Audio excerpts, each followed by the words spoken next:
All right.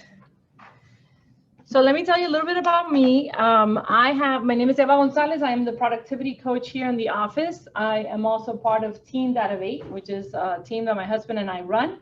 And we've been Team Data8 since, well, we started in 2012. I got my license again. And then 2014, we joined with Keller Williams. So ever since then, we've been Team Data8. We work together. And it's been interesting, you know, working with your spouse. So not everybody can do that. And we've had to set some rules along the way.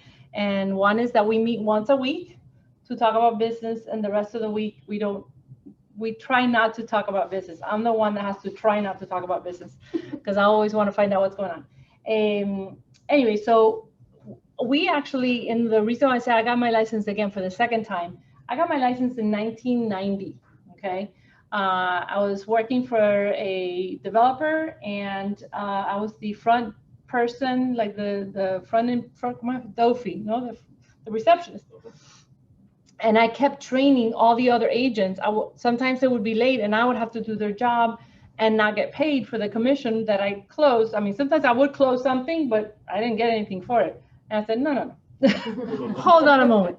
So I spoke with my boss, which was at the time was Ron Sheffield, which he is the CEO of EWM.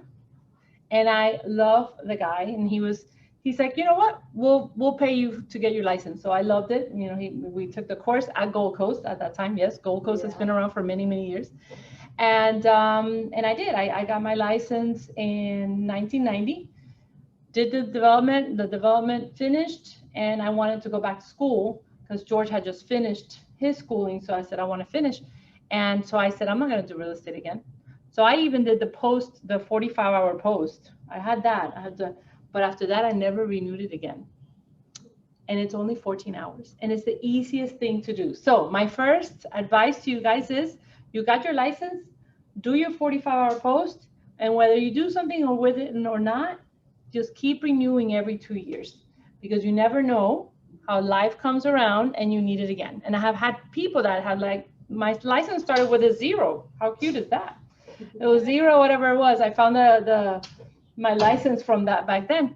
And so you never know. So my first advice to you guys is, do not let go of your license, because whether you use it or not, you don't know. And you may use it because you might be buying a property or buying an investment property, and it might come in handy.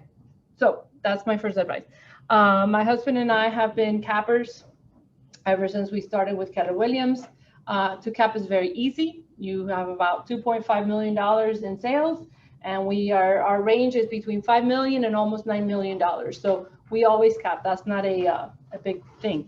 And so that's something that we've liked. Our business is more sphere based, so it's the people that we know that use us, because I keep in touch with people I know, and how are you doing? Is everything happening? You know, whatever, and just be there for others. So that's very important. So today I directly coach 12 agents that report to me, and I also run the Launch Coach program. So we have 82 agents in coaching altogether. So this is something that we always know, that the people who plug in, the people that are doing the activities, will have results. There is no if buts about it. But if you're not coming in, or if you're not doing what you're supposed to be doing to get the business, it's not that it's not going to happen, it's just going to take longer. So each one of us has a financial runway that's different. If somebody gets into real estate and they've been planning it, and they have 6 months of reserves and all that, they know that they have a financial drive, you know, for what did I just call it? To get, okay, I can close something in 2 or 3 months and I'm okay. I can wait. Some people don't. Some people, it's like they just got laid off, and real estate just seemed like the right thing to do, and this is what I'm doing. But they don't have the anxiety, not anxiety, oh my God, what do I have to do, and really do it. Because they're like, well, there's a plan B. And I remember Will Smith has a great video, and he's like, I don't have a plan B. it's plan A. It's this or nothing, you know, or bust or whatever they call it. So just where are you at, and know that it's going to take time. And if you're doing this for the long run, you will have at one point people calling you to say, hey, I'm ready to sell my house. Hey, my daughter wants to buy a house. But if you haven't cultivated that, it's not going to happen. Just people don't guess, oh my gosh, she's in real estate, let me call her. And no. So you have to do that job. Okay. So before we get into this real quick, does everybody have their Ignite either binder, or you're going online to get it? Everybody here has a binder. How about you guys, Kristen and Frank? I have mine. Okay, perfect. So then you can follow along. That's awesome. Frank, are you planning on getting your 45-hour post licensing with us? Like doing Yes. All right, so I'm going to let you know another housekeeping rule. If you are going to sit for the 45-hour post exam after this, you need to be on the screen. You are a guy, so you don't need makeup. You don't need like all this stuff. So no excuses. Just put on some clothes. That's all I ask. You know, have some clothes. Good. And if you have nothing underneath, just don't stand up. Whatever you do, you know. All right, so it's great to see you. It also brings more energy, and people are seeing, and you know, your F was very nice. I can tell you your F on your screen was very nice, but you're much nicer. So, all right, thanks for that. All right, so if you turn to page, let me see, make sure I have the right thing here. So we're starting, ignite your powers. Okay, page 7. So get your head in the game, and this is basically for you to kind of think of these answers to these questions. So take a few minutes and answer the questions, and you all have them there. So have you achieved your financial goals through your career so far? Why or not? What is the one thing that makes one real estate agent more successful than others? Why don't they all do this? And is your desire to succeed more powerful than your fear from doing the one thing that will make you successful? So go ahead and jot down some answers there.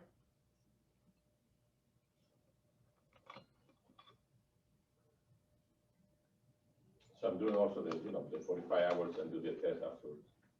Mm-hmm. Should remind everybody that you cannot miss only one class, I guess. I'll let them know, but thank you. Yes, so thank you, Carlos. So if you're going to be doing the 45-hour post, I usually do that you can miss one class. So that's why, 1, you need to be on the screen so I know that you're here, and 2, or you can only miss one class. If you miss more than one, it's fine. You just need to make it up the next time that we have Ignite, that particular class, and then you can sit for the test. So thank you so much. Eva, if you happen to miss and you have to take the enhanced, do you have to pay again if you have to retake Ignite? No. Okay. You just pay once. No. Okay. I mean, I'm not going to miss, but I just want to make sure. Okay. Were you going to ask me something, Larina? Yeah, I missed about 2 classes, I believe, or 3. And is the test based on this material? Yes. So once you register, and I might just, if whoever's taking the test, let me know, and then I'll send you the study guide. And just as you go through each session, it's easier to fill in the study guide as you're going through it. That's the only thing that you really need. Okay. There's some other things about code of ethics and something else that I give out, which is fair housing, like things that you can and cannot say during your when you put a listing in. Mm-hmm. Things that to avoid, like Section 8 is one. You know, no couples, no, you know, just all those things. No on what to advertise. So, but yeah, so make up the ones that you've missed, definitely, but you can attend all of them again, or the ones that you feel like you need again. So, and really Ignite is for anyone that hasn't done 16 transactions. If you've done more than 16 transactions, you're above the Ignite training. But if you haven't, let's say you've only done 2 or 3 transactions, it's kind of like a reminder. You'll get to hear, and every time you come to the class is different. Like, so last time we had 2 people that had done Ignite a year ago, and they did it again. and they're like, we're just at a different level, we're a different place. So it is beneficial. All right, so what answers do you guys have here? If anybody wants to share, we don't all have to share, but have you achieved your financial goals through your career so far? Yes, why or why not? No. No, okay. I would No. say some. Some, But okay. I still need, there's some goals I need to reach, yeah. Okay. So why don't you think you've achieved them? Your financial goals? Personally, I mean, obviously when I was doing a part-time, meaning with this career or any career? Yeah, have you achieved your financial goals through your career so far? Your career, whatever your career was. So I know you had another career, so. I was fine. And, got laid off. But I worked 21 years under one company and it was fine. Yeah. It's just, now situations, life changes and layoffs happen. Yeah. So that's one of the things, and I don't know if you guys in Zoomland want to chime in, but financial goals. So when I hear all these people and they've gotten to a certain level and all this stuff, is they're very good at their planning and putting away for 401k and having their savings, and maybe they bought a property and they have an investment, some cash flow coming in through there, or the stocks, and they did really well. But then life happens, right? So how many people lost in 2008, 2009? Their 401ks went to like because of everything that happened in the housing market. Whenever the stock crashes and that's where your money's at, it's like starting all over again. And your career is, have you, some people have a good paying job, but one of the things that we're really not good about, and this is like maybe just pointing all the fingers at me, is living below our means. We're, oh my God, $100,000 and you're spending 105, 110, and and it's that. So sometimes we forget our financial goals because just life is going. So anyway, so yes, so thanks for sharing that. What is the one thing that makes one real estate agent more successful than others? What do you think? Working hard. Working hard, okay. Well, database, ¿Yo puedo hablar en español? Sí. La perseverancia. Okay, so persistence. Yeah.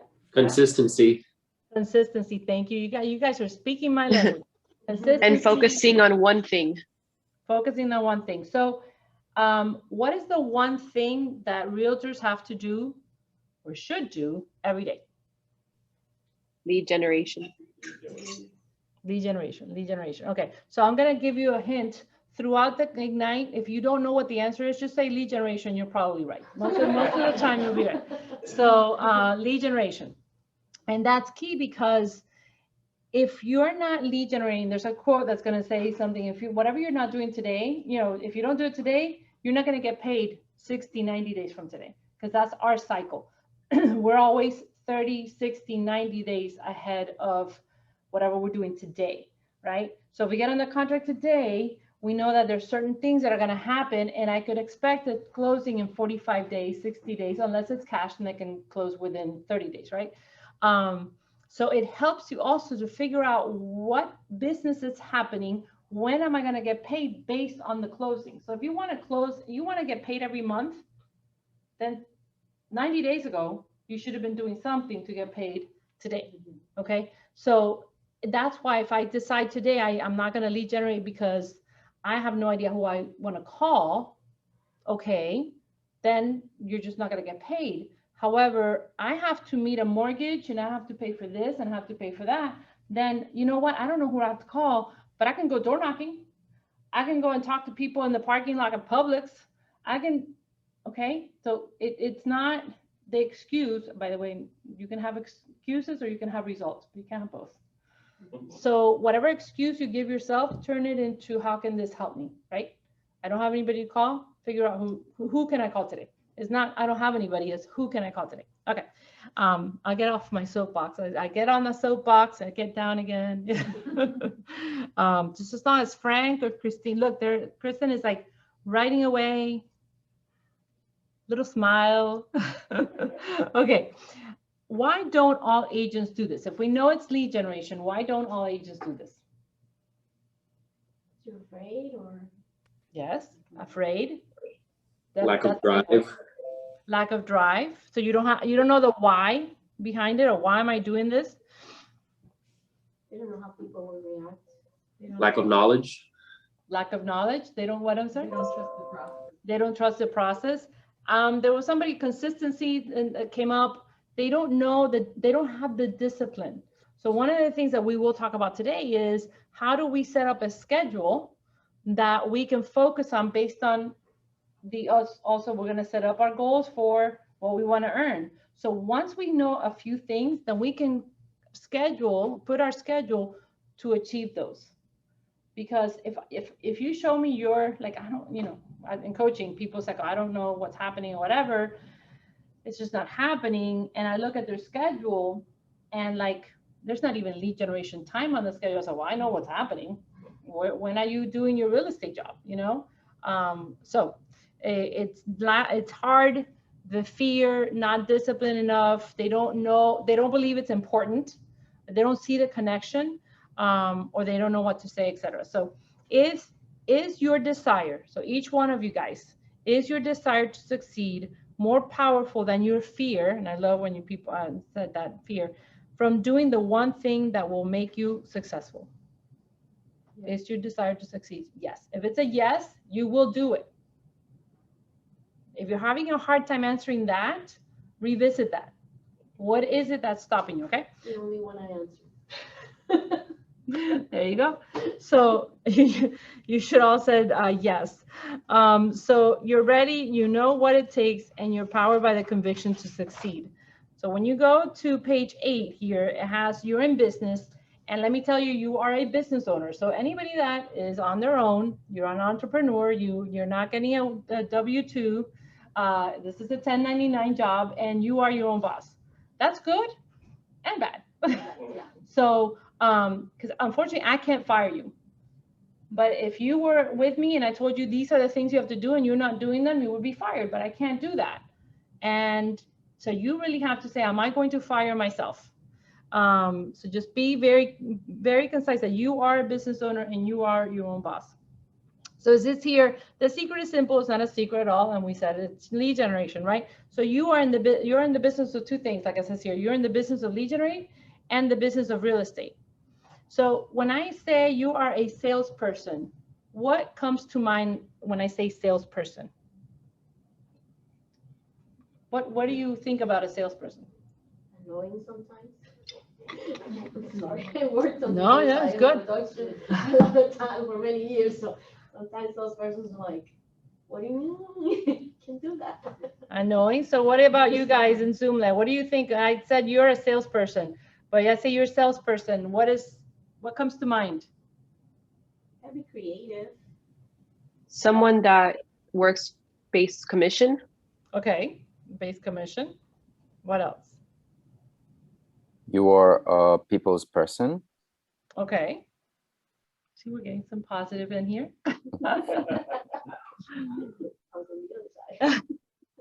So why do I bring that up? Because the way we view salespeople is the way we're viewing ourselves. And if we are a salesperson now, and we believe that salespeople are pushy, annoying, whatever, that's how we're viewing ourselves.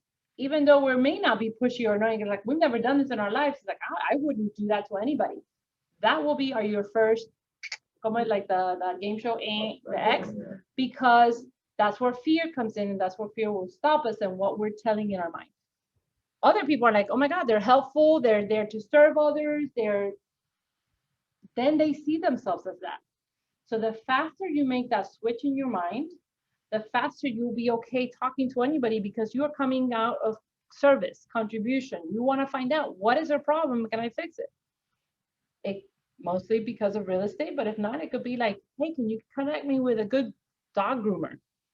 And you're like, okay, let me find a good, yeah. And by the way, I'm in real estate. If there's anything else that I can ever help you with, blah, blah, blah. All right. So you are the attitude of contribution, just like it says it there. So change your mindset to focus on being of service. All right. And I always read this last one, the bottom one. It says energy, enthusiasm, and a deeply rooted belief in doing the best job possible for each and every customer attracts people to you. take every opportunity to educate the people in your personal, professional, social life about what you do and what you can do to help them. These reminders for people in your network can lead to many, many referrals for business. And it's so true. It's just, take my word for it, it's so true, right? So has anybody in here been in business and sales? I have, but not directly, Okay, because I did deal with the clients directly and I did suggest it and come out. I was just not the person knocking the door to Okay. bring the client. But you then Any kind of sales? I could take over. okay, okay. So you So it's kind the of, you still, knocking that you didn't do. Frank, were you gonna say? So Frank, you've been in sales. Yeah, just different business, but yeah, I used to be the manager of a chocolate store called Kilwins. Yes. So did you promote and do things to get people in the business to come in to get your chocolates? Oh yeah, art fair events. We would go to the different businesses on Las Olas and set up like little kiosks in their reception area. We'll ask them for permission, of course. Anytime there was holidays and you would have to work harder when you knew there weren't any holidays because you wanted to promote. So everything from incentives, social media, discounts, all sorts of things. Even even typical retail things where you set up the register area in a particular way to see what else they're interested in getting on their way out, type of stuff. Right. So if I didn't know Frank from before, let's say I met Frank at some vendor thing that he was doing, Frank would just, Frank chocolate Frank. That's what we're getting to, right? People see me and they're like, how's the real estate market? I've done my job. I have done my job with that person. Because they saw me and they didn't ask me, well, it's either about the kids or real estate, but they see me, it's like, oh my God, I love that open house that you guys just did. I'm like, okay. And that's why social media, and Frank just mentioned it, is so key to be on social media because you don't know who's watching. A lot of people are watching. And so making sure that once they have that cemented, that I am their real estate, that I'm real estate, that's great. Now, the next thing is I am your realtor. Like I want them to know that Eva and George are their realtors. So that's what you need to get to. And honestly, when you're in sales, you live and breathe the business. You continue going to training because in every market, we need to know how to deal with the people in that market. So right now, what market are we? Are we in a seller's market or buyer's market?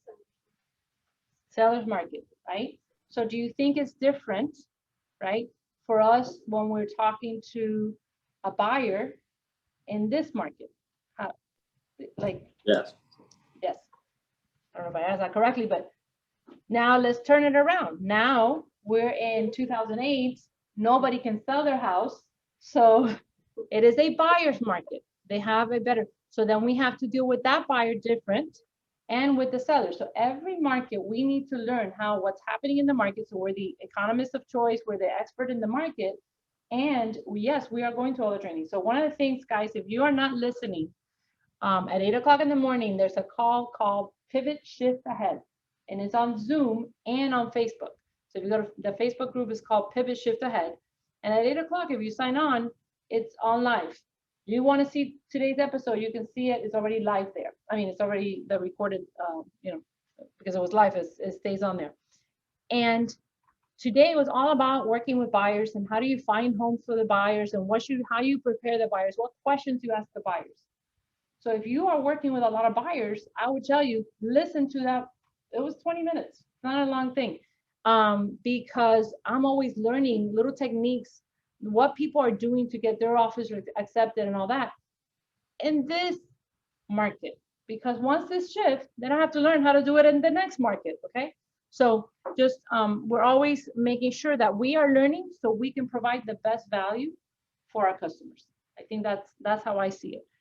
So just making sure that when you're talking to people, don't be the pushy salesperson. So are you going to buy anything? Do you want to sell anything? Do you know anybody? Hey, how are you doing? Great. And how are the kids? Awesome. And how's work going? Oh my God, I just got laid off. Oh my God, you're kidding me. So where were you? Go for it. Pick it up.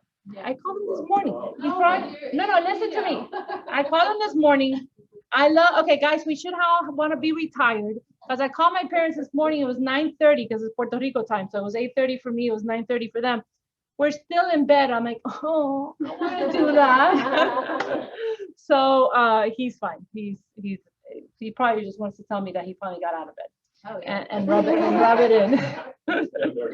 So anyways, but yeah, so anyway, so I don't know where I was going with this, but so just come from contribution and have those conversations and just be authentic. And the more you do this, the more real estate will come up, whether they ask for you. So, oh, you got blah, blah, blah. So what do you do? Well, our business is going great. Again, the more people right now, they just ask me, so how are you and George doing? How's the real estate? So if they don't ask, somehow, some way, it's going to get into the conversation. I've been putting it out there. Yeah. Everybody constantly planning doing. So what are you gonna do? I'm just going through your steps. My life is doing this and that. Being throwing that out there already. Like, And I just out of curiosity, what are people saying to you? sounds like a great idea. Sounds new because, like you said, I'm in a situation that I can actually spend the time and work through it until even chance. I'm not rushing it. So I've been letting every people go, and all the businesses I actually already talked to. Hold on to your house until I get my home. She's planning on moving down to Doral. Don't move. So that's- but, yeah, Thank but- you, Dunia, for sharing that. So that's what we're doing. We are constantly talking to everybody about real estate, whether we're informing them that the interest rates just went up by 0.5 point, or whether we tell them about a new development that's happening, or whatever. If their son is graduating from high school, great. When are you planning to downsize? What's your next step? So don't ask them when they're planning that. So what's your next step now? Anyways, okay. So the page 9, you will see here something about the 6 personal perspectives. They're on the board here, so you guys don't see them, but you have them. We're gonna be going through them. But basically, this is something that Gary Keller, if you guys on family reunions heard him, one of the things that he said, he is a student. He's always wondering, questioning, asking, what's happening and why did this happen and all that. So he's always very inquisitive. This is one of the things that I've learned from him. So here's this, Gary Keller asked this question: what is it that differentiates those who achieve at the highest level from those who don't seem to accomplish much, right? And he came up with these 3 basic attributes that they had in common. One is their mindset, you see there, their attitude, and their approach to life. So when I say that, which one resonates with you, whether it's positive or negative? Mindset. Okay, Positive. okay. Anybody, you guys, what resonates? Mindset, attitude, approach to life. Your attitude, positive attitude, okay.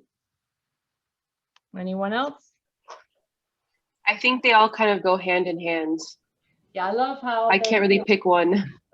they all kind of, they have that, they meet, there's points. So if you have, first work on your mindset to have that positive attitude. If you're saying your positive approach to life, because if you have the negative mindset, then you can have the bad attitude and a negative approach to life. So it's just having that positive mindset. So the 6 principles are here, the personal perspective. And the first one is on page 10, commit to self-mastery. So one of the things that, and we won't get time to watch them here, but there's 6 videos that explain each one of them. They're about 2 minutes, 3 minutes the most, and it's about the self-mastery. So who wants to read where it says self-mastery is?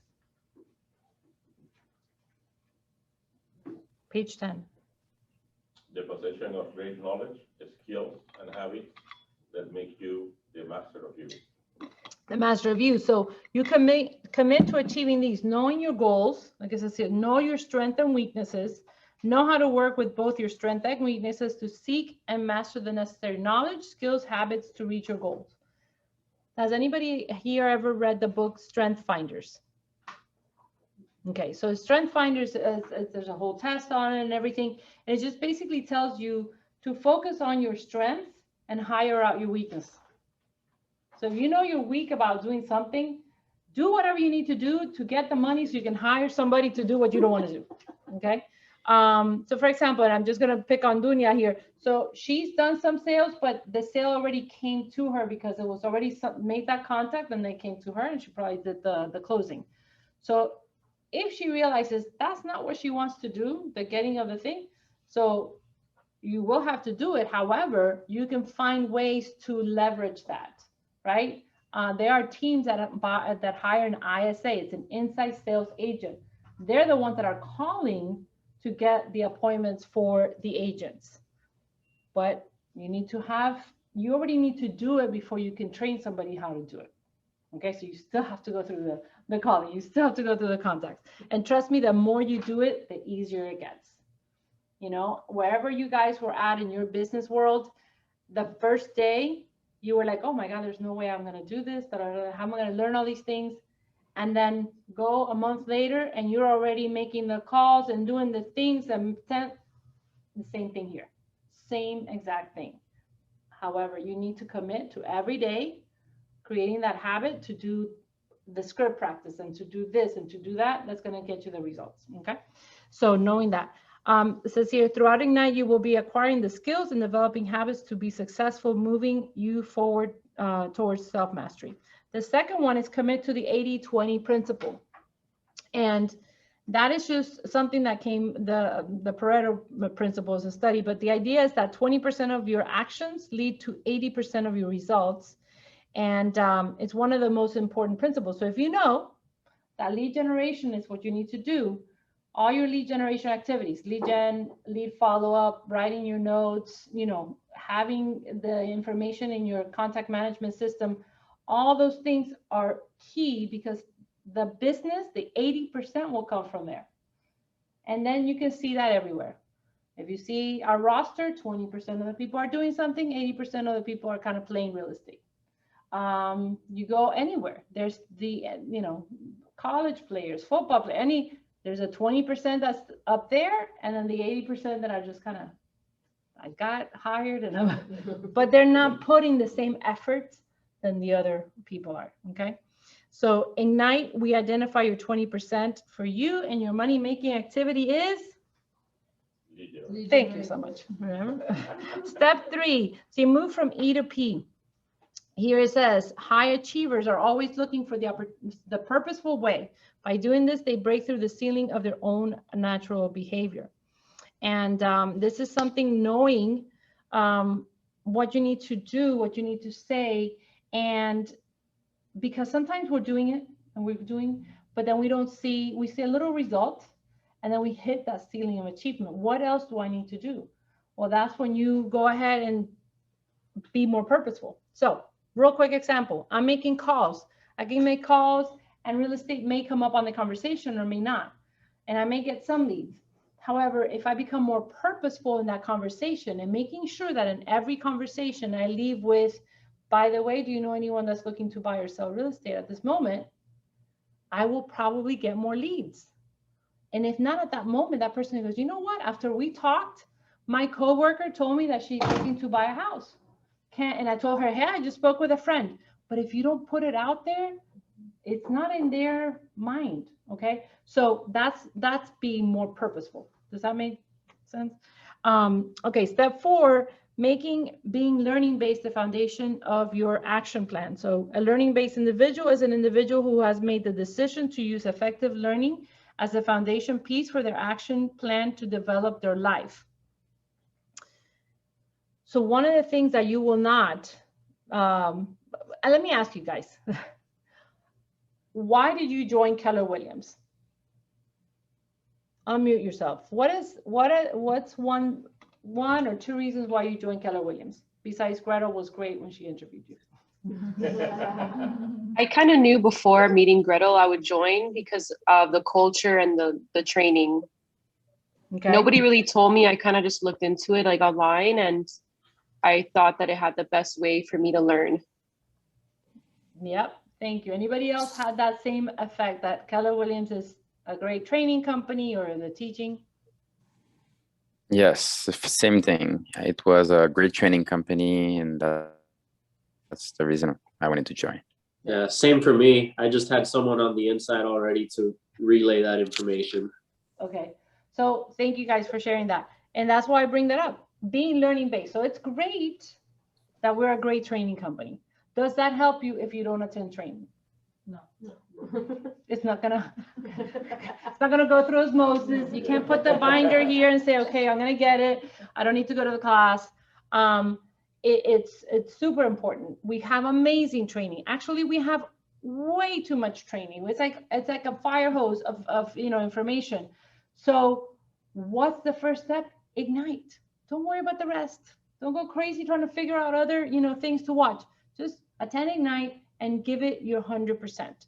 Do the activities. If we're gonna do calls, make the calls, and ask the questions and just be into Ignite.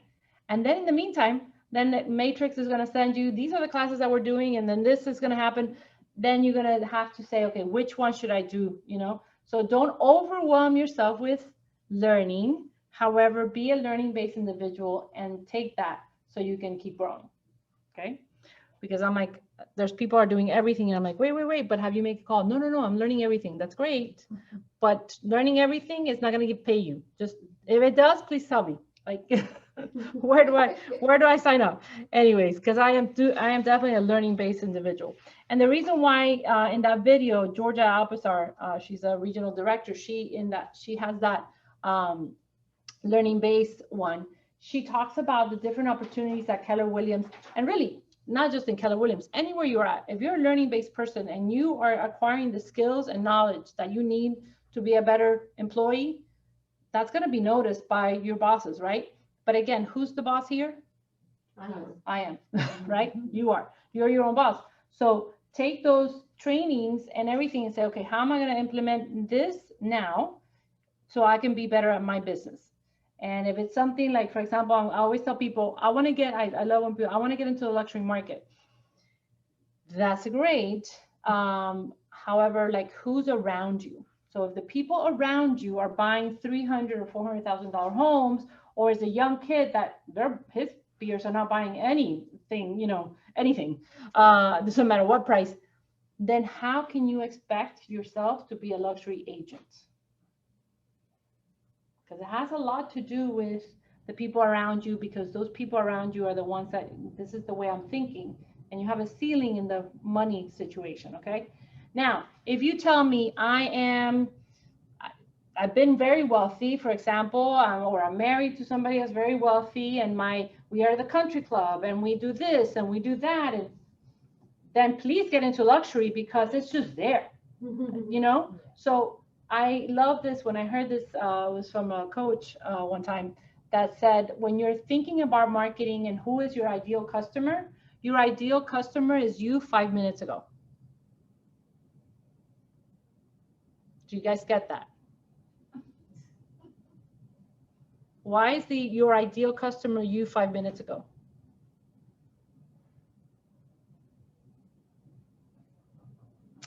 Not a trick question. And it's not a yes or no answer, so I love these.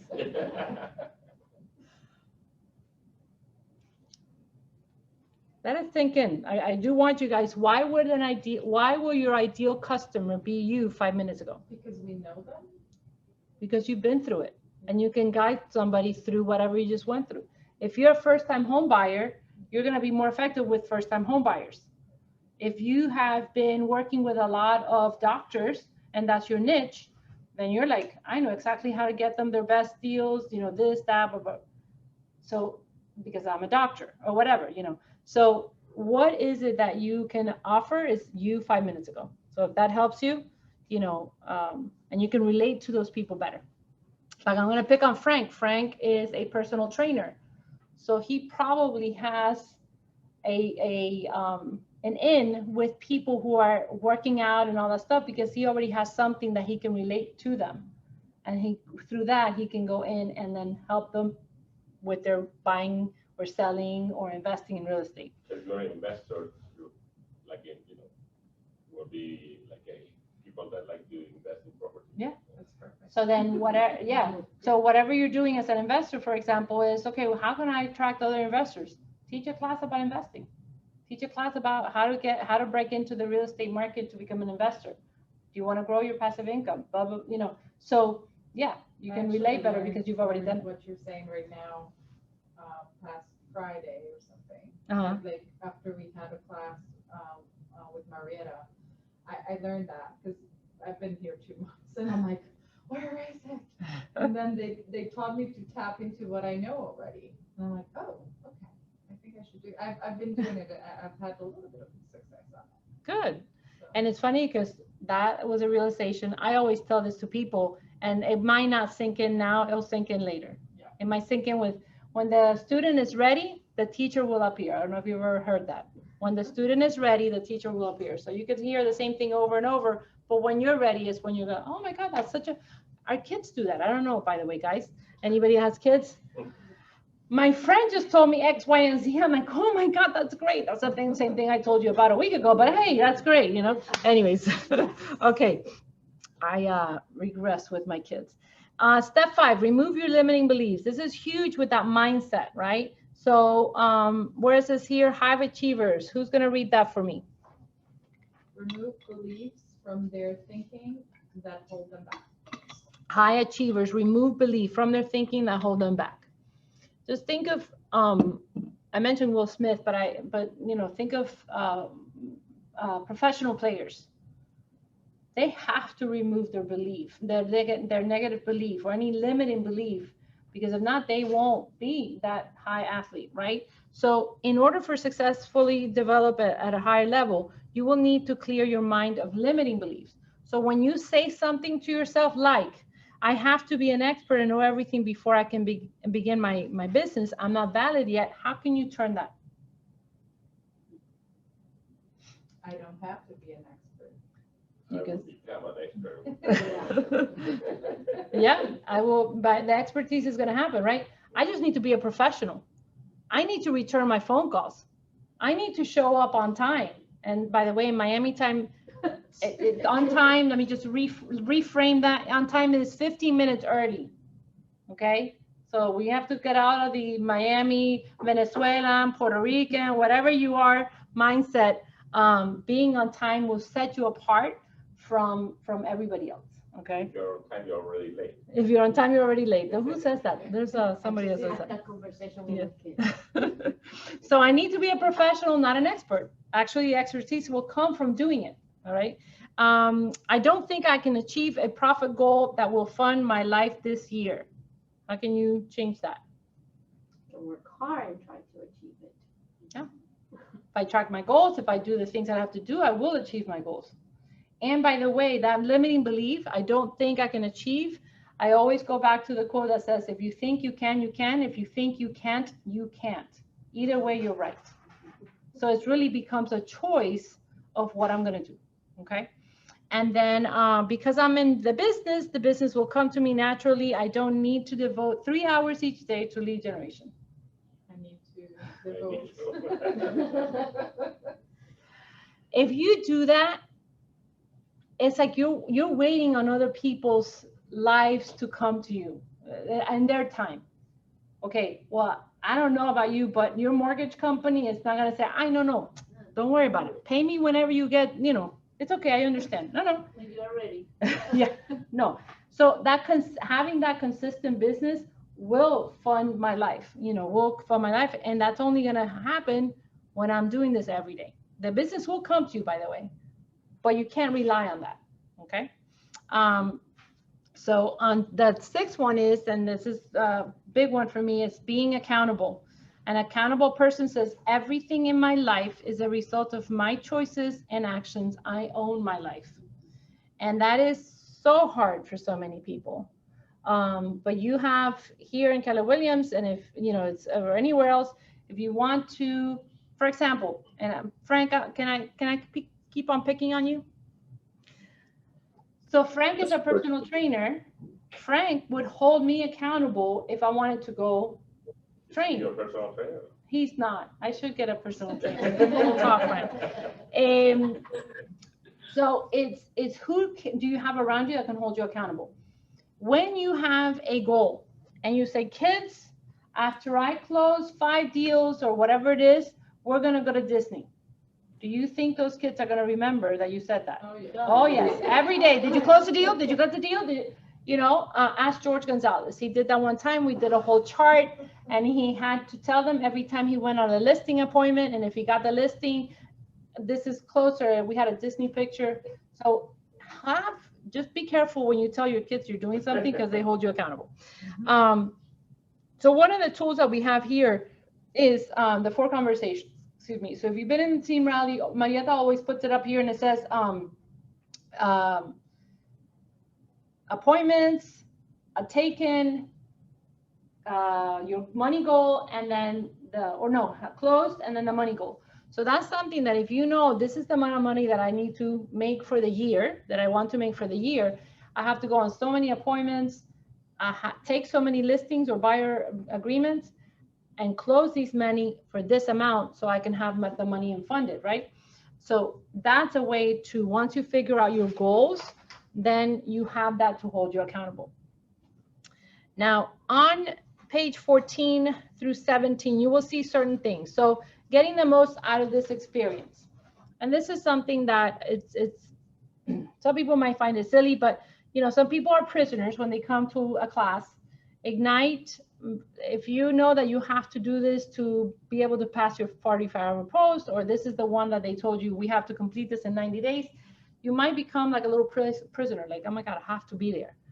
Again, it's that mindset. As you choose how to look, this is going to help me with my real estate career so I can be more successful.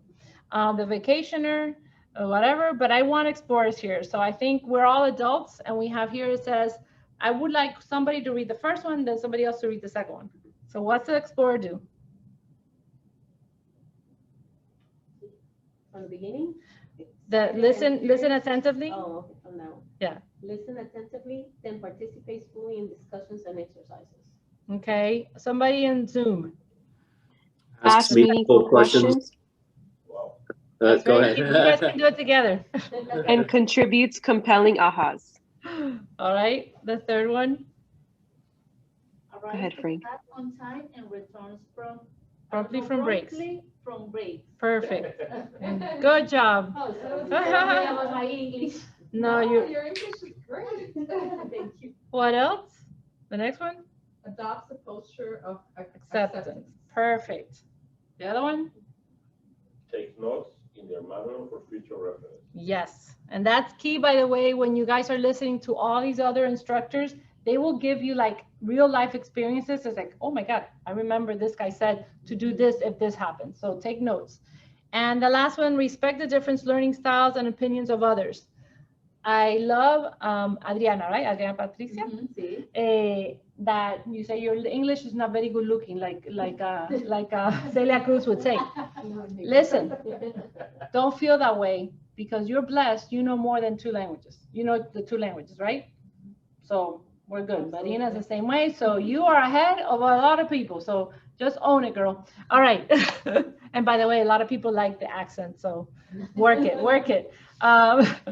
So yeah, you should work it more. That's right. I always tell that to French people or Australian, like, just keep talking. Just sure, I'll buy whatever you're selling. Anyways, all right. So then we have the action reveal, and some people might have already seen the mission. So if you go into your binder, you have like a bunch of copies, and I sent also through Catherine. I think she sent that on Friday. The different missions. There's a link, you click on it, and it will give you whatever it is that's for today. This hasn't been updated, so there's a lot of things that we already do for you. So Scott Leroy does a lot of setups. So when it says set up your email, all that is done for you. But the videos are what's important for you to like take a look at. So I would love for all of you guys to go back, not now, but this afternoon or whatever, and go back to that mission, click on it. When it opens up, click on those 6 videos on commit to self-mastery, 80-20, the E2P. So you listen to what these agents are saying about each one to learn from, okay? And we're gonna be, these are little additional sources of information for you to help. and cement something that we may be covering in that session, okay? So that's why they're there. There's one that's gonna happen, and I can't remember if it's in this session or next session, that it's gonna ask you to go around and talk to some high achievers, some other agents in the Market Center. Wednesday's a good time because if they come here, you can maybe talk to them right after and ask them some questions about real estate. What do they, any advice? What do they wish they would have done when they started, etc. So I don't know exactly all the right questions, but it's one of the exercises. All right, so on page 2, we have the expectations for this power session. So this is something that's going to happen. So as a student of Ignite, you are expected to complete the following: declare your personal big why. We're going to go through that. Set your monetary goals for your year. Be accountable to your big why, and use influencing sales language, because again, we're in sales. So we need to learn how to say things and when to say it, etc. For the Ignite faculty, we are going to devote the majority of time to activities in class. Ensure cappers and trainings complete their pre-class mission work. Daily 10-4, we'll explain what that is in a little bit, and track your numbers, all right? During the phone call activities, we are either gonna make calls ourselves or be here to encourage any questions you may have. Ask questions that generate reflection and thought, and ask for ahas, and have in-class videos queued up and ready to go. So we have one video that we'll watch today. So this is your new job. If you're doing this full time, this is it, right?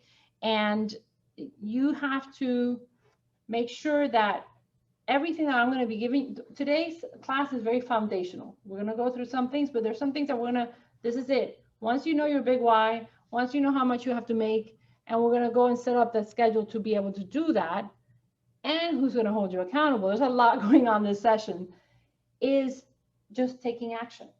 And what you're doing with Ignite is building those building blocks. This is your foundation. Now tomorrow we're going to talk about database. On Friday, we're going to talk about getting more people into your database, so lead generation. Then the second week is about working with the sellers. Third week is working with buyers, and then we're going to negotiate and close that contract. Okay, close that transaction. So it is really from A to Z. So that's why, and by the way, you can, after you do Ignite, say, you know what, I'm not taking as many listings. Let me go back to Win the Sellers class because I feel that I missed something. And you can, because each class also stands by itself. So, but for the first time, you come to all of them because they're just these blocks on that foundation. Ground rules. So real quick, arrive on class on time, be fully present. How you participate in here is how you participate out there. Respect the different styles and opinions of others. Help each other learn, because none of us is as smart as all of us working together, and that's so true. Did anybody go door knocking this weekend with the people who went door knocking? Okay, so people went in pairs. Kristen, did you go door knocking? Long story, we didn't go. Okay, but my flyers and door hangers are ready for next week. There you go. So Christina, one of our coaches, had already organized a few agents to go out door knocking. I know some people did. And just, when you work with somebody else, it just makes it easier. First, because somebody else is waiting for you to go door knocking, right? Somebody else is going to say, hey, I'm going to take this time to be and do this with you. So that's a way of holding accountable. And if you do it in pairs, you can, oh my God, I should have said this, or the other person can say, next time we can do this. So instead of you going, oh my God, they didn't open the door. And the other person, come on, it's gonna be great. Let's go to the next one. So I hope that makes sense. I think I was an actress one time, I don't know. Ana Maria, my daughter's like that. Okay, so be fully present, help each other out. Consider everything we discuss confidential. So please, if we're sharing something, just keep it to yourselves. Commit to implementing at least one thing you learn. This is huge. Anytime you go to any class, I don't care if it's Keller Williams or anything else, what did you learn in that class? And pick one thing that you want to implement. And always have fun. This is my motto. Just have fun. Life is too short. Just, they hung up the phone and sent you somewhere very, very far. Then you say a little prayer for them if you believe, and okay, next. Because you know that out of X amount of no's, you're going to get a yes. So you're just looking for those no's so you can find the yes, okay? So it's all how you look at it. This is your new job. You thought this was going to be flexible, but I'm sorry. Did anybody think this was going to be a flexible job? Like, I love my flexible. Yeah. Yeah. Anybody in Zoom land? The flexibility? Yeah. just where- A little too flexible. Yes. That's flexible as a pencil. Well, flexible schedule equals flexible paychecks, flexible money coming in. So you want more money, commit to what you say you're going to do so you can achieve that money, because the flexibility will come. If you are flexible, I'm not done trying to be mean here. So it's nice that you don't have to ask somebody, can I go and pick up my child because they're sick? You know, it's nice that we're going to do a trip and I want to stay 2 days later. You don't have to talk to somebody, say, hey, do you mind if I, stay 2 days later? You are your own boss, and that gives so much freedom and flexibility that it's amazing and dangerous. Okay. So it's all how you set up your life, how you set up your business, so you can have that flexible time to do these things. So just be aware, please. Okay. So on page 18, we make it happen. So here's talking about some questions. So what is your job? So what is your job? We established that. What are we? We're in the job of what? Real estate. Real estate sales. Yes. That's sales, yeah. And to get those sales, what do we have to do? Lead generation. Yay. Okay. Who's your customer? Everybody. Everybody. That's right. That's right. And if you don't lead generate, You don't get that. nobody. So you got them all. What is your product? Service. Serve. Thank you. You guys are great. How about Zoom people? Carlos is good. Anything else? What's your service? I mean, what's your product? Sorry. We talked about service. So whoever watched Family Reunion, one of the things that I noticed that was over and over and over again was customer experience, customer service. You're talking about service, but it's taking it above that Right, customer. experience. It's the experience. And now the digital experience. So how do you do everything digitally? How do you, and do it at a really high level, okay? So we're gonna be going through our skills of knowing your big why and monetary goal, which is on page 19. We're also gonna go through commit to a daily lead generation, using sales influence, and be accountable to your big why.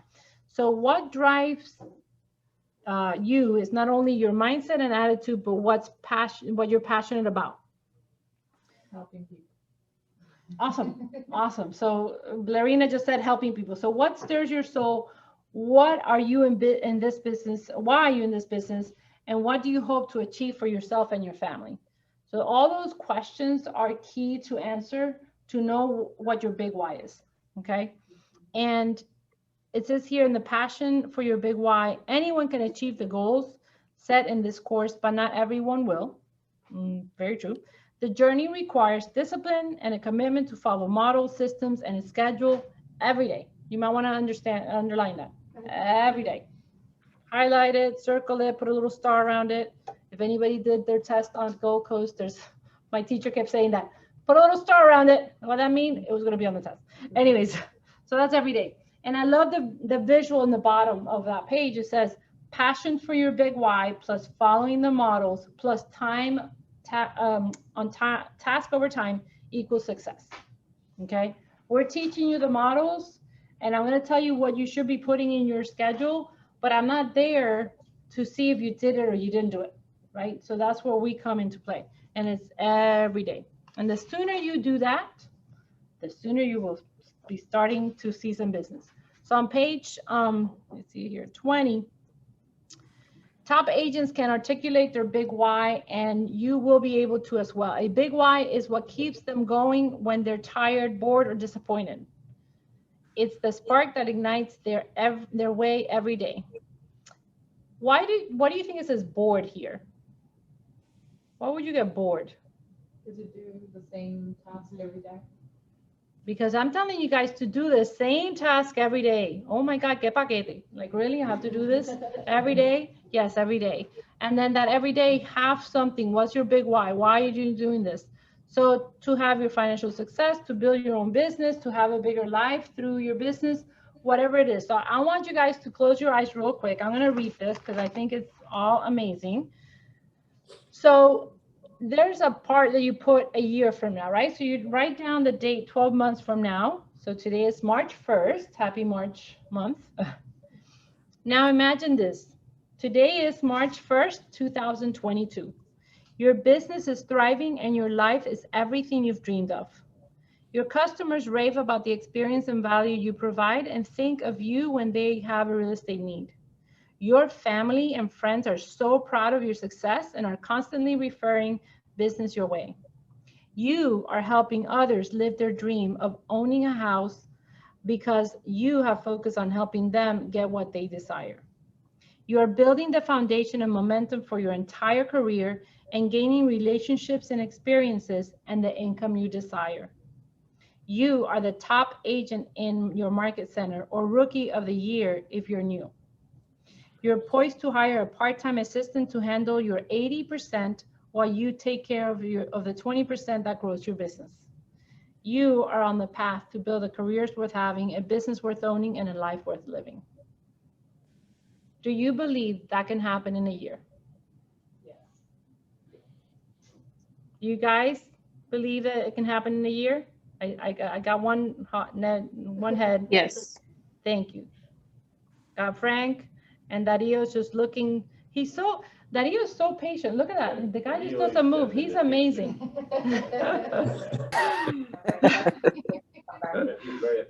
He's very attentive. Giving you a hard time, Dario. So it is. It's very true. It's very true. All those things can happen. All right. So on page 21 and 22, we're going to do our first exercise, and I'm going to give you guys some time to do this. So write your answers to these questions. Everybody has their binder, so I don't have to read them. And then you can turn to page 22 and continue. But really focus on page 21 and answer those questions. We're going to do 5 minutes and go. I'm going to put my timer. Answer those questions, please. I'm gonna get coffee. I'm gonna have coffee today.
finish that and questions, you can go to the next page.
All right, so that's my 5-minute warning. Now, I do want you guys to, if you haven't written your big why statement, and again, this is just a very rough draft.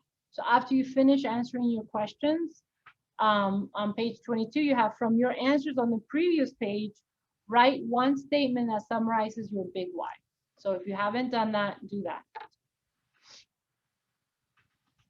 And then you can write the answers also to the questions below that. And when you guys are done, just let me know so we can get started.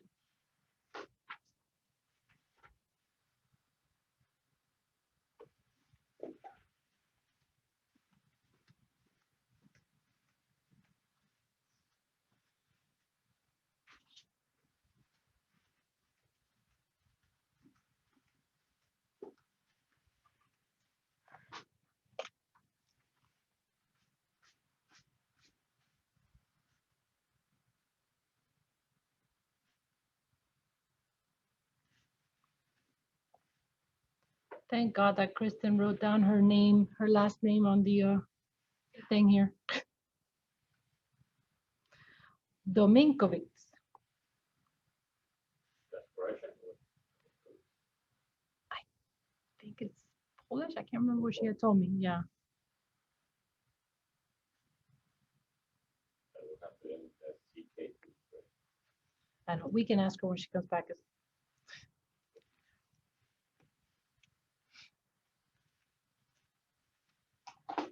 All right. Are we good? Are we still working on it? How about you guys? Good? Got a thumbs up? Dario's hand's not moving. Dario, I'm gonna give you a hard time because you're not on the camera. Is he there? I am. I know.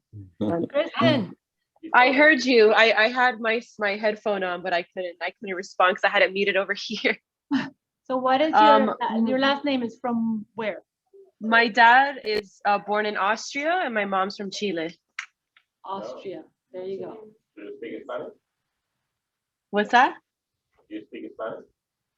Spanish, yeah. My dad moved to Chile when he was, ¿cuánto años tenía, Mom? She's not paying attention. She's paying attention to the baby. But when I think, 5. He was 5 years old when he moved to Chile, so he learned Spanish. There you go. So don't let that last name fool you. She speaks Exactly. both.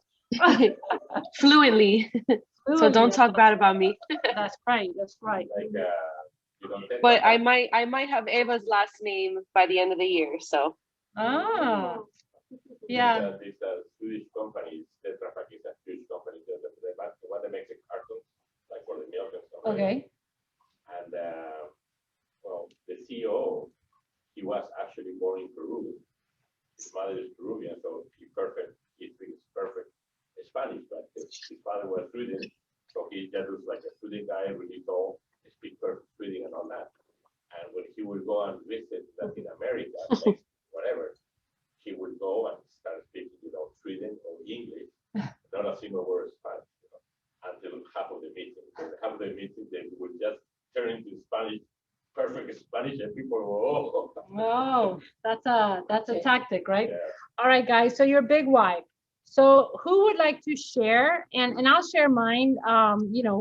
What is or what's your driving motivation, the why or goal for a career in real estate? Who wants to share? Well, Do you want to? You want to? Patricia, go. Yeah, blurring. I'm doing this with a big desire to help others and that I'll feel accomplished when I do so. Awesome. Patricia, what are you gonna say?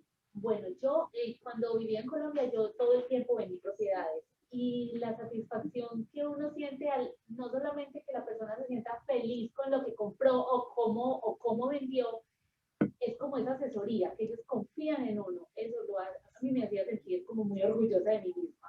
Y uno de mis grandes metas y mi big why es mi familia. Okay. Ayudar mucho, sobre todo a un hermano que tengo. Mejor dicho, eso para mí es el Sí, lo máximo. top. Yeah. Awesome, awesome. Who else? What's your driving motivation for a career in real estate? You were gonna say something, Dunia? I'll go. Go. Financial independence that would allow me to enjoy my life while making others achieve their dreams. Love it. Very well written. You're a copyright, no, just. Yes. Anybody else? Sharing is caring.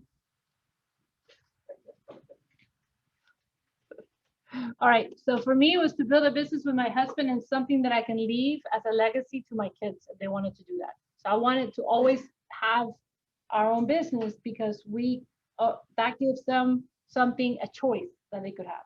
So that was like my biggest why.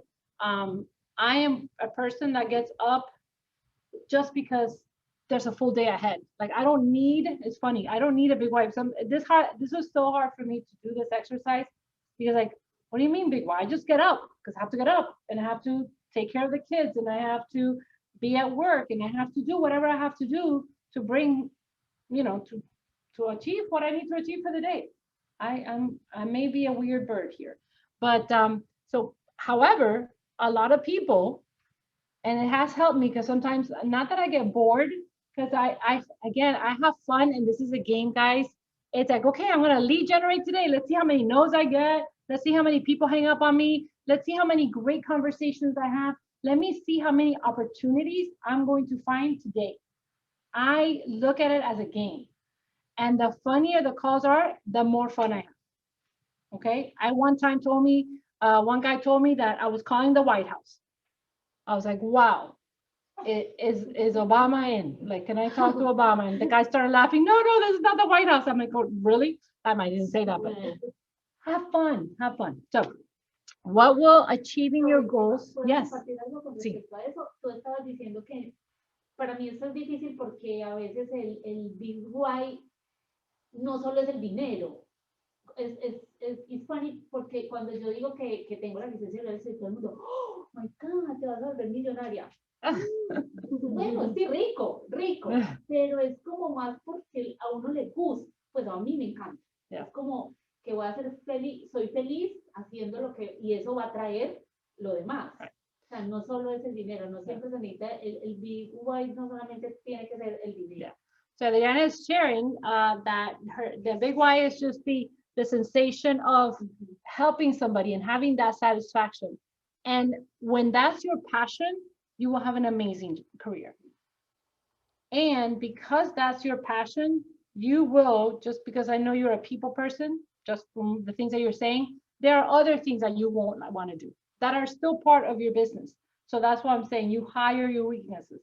So then you have a good team around you so everybody can succeed. So anyways, that's great for sharing. What will you what will achieving your goals mean for you? What is that going to do for you? Whatever those goals are. La satisfacción de hacer lo que nos gusta. Do what we like to do. What else? Pay for I put here, pay for our lifestyle. I have a lifestyle. I need money for that lifestyle. Tranquilidad económica. And it's not because I'm super wealthy, it's because I have a lot of kids. They all like to eat all the time. I got Frank to smile. What did you say? Happiness, success. Happiness, success. Okay. Any other words does anybody have debt here? Credit cards that you want to pay, you know, a car, a student loan? Cuentas, of course. Yeah. What will achieving your goals mean for you? I can pay off my student debt. I can pay off my car. I can buy an investment property. So, you know, think, guys, what is it that you can do? In what ways will your life change? You've created a business that's going to be funding your life, and you do have that flexibility because you build a team or you have, you know, your people together. What's that going to do? You're gonna feel good about yourself. Huh? I wrote, I will have a career I'm proud of and achieve financial freedom. Anybody? Zoom? Zoomland Zoomland is very quiet. Well, I would say it will help me worry less and grow in other directions and get other things done. Yes, perfect, perfect. What doors will open for you? Oh my goodness. Charlie is like, all the doors are open. Amazing. What else? Blarina, you were gonna say something. I don't know. Oh, okay, I sorry. mean, I wrote something that life will change for the better, knowing I have achieved what I wanted to do in this field. Yes. I put opportunities.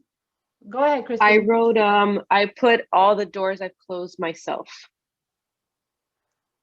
What doors will open for you? All the doors you close yourself. Yeah. Very deep. She just had a baby. She's like, is that a postpartum? She has No, like, no. I've been really channeling into like my mindset and my attitude, and I've talked to him about my boyfriend, but he's very hard on me when it comes to my attitude and my excuses. I was like, but I was pregnant, I was this. He's like, that's an excuse. Yeah. So that's why I wrote that. I've closed doors myself because of my attitude. real quick, and this just came to me, and when something comes to me, I just need to share it. So when I was 5 months pregnant with my first baby, my employer fired me. It was a small company, so there's no going back and whatever. So he fired me, found out I was pregnant, fired me. And I was like, oh my God, like I don't have insurance. We didn't have insurance. We didn't have insurance because it was like not a part-time job. I was working full time, but he didn't offer insurance. No insurance, you know, you're fired, whatever. Oh my God, I need money. I need to, you know. So I started going through the clinic. I remember going to South Miami, and I was fine, but I have to do something. So I don't know. This is a long time ago. And Christmas around the world. There were some products called Christmas around the world. It was seasonal. You would start in October and you ended December, right? Because it was Christmas around the Christmas. I don't know if it was called Christmas around the world, whatever it is. I made in those 3 months over $3,000 selling Christmas stuff. You better believe everybody I talked to needed something for Christmas, and they were going to buy it from me. That was the mentality. So when the reason or the need is big enough, you will find a way to do it. You will get over your reluctance to, oh my God, qué pena, I'm gonna have to tell them, ask if they want something for real estate. If you don't ask, you're gonna miss the opportunity that because that person is thinking about buying a home, they haven't told anybody, but because you planted that seed, they're like, oh my God, it's so funny, I was just thinking about that. People, when we put ourselves out there, when we do the work that we're supposed to be doing, the opportunities will happen. You're going to discover them. It's amazing. It's amazing. It's amazing. It's amazing. And the more you focus on what you're going after and how, like you're saying, I'm going to help somebody else. You just want to ask everybody, what are they doing and how can I help you? Like I want to help. And it's going to come to you. Yes, Belinda. I have something about that. I'm actually focused very much on women right now and how, we have had kids and we're always like, oh, but my husband makes a decision. And I've heard that many times. And now I'm channeling them because I'm just a big advocate for women. And I'm sorry, Carlos. Carlos is all for it too. My wife made the decision.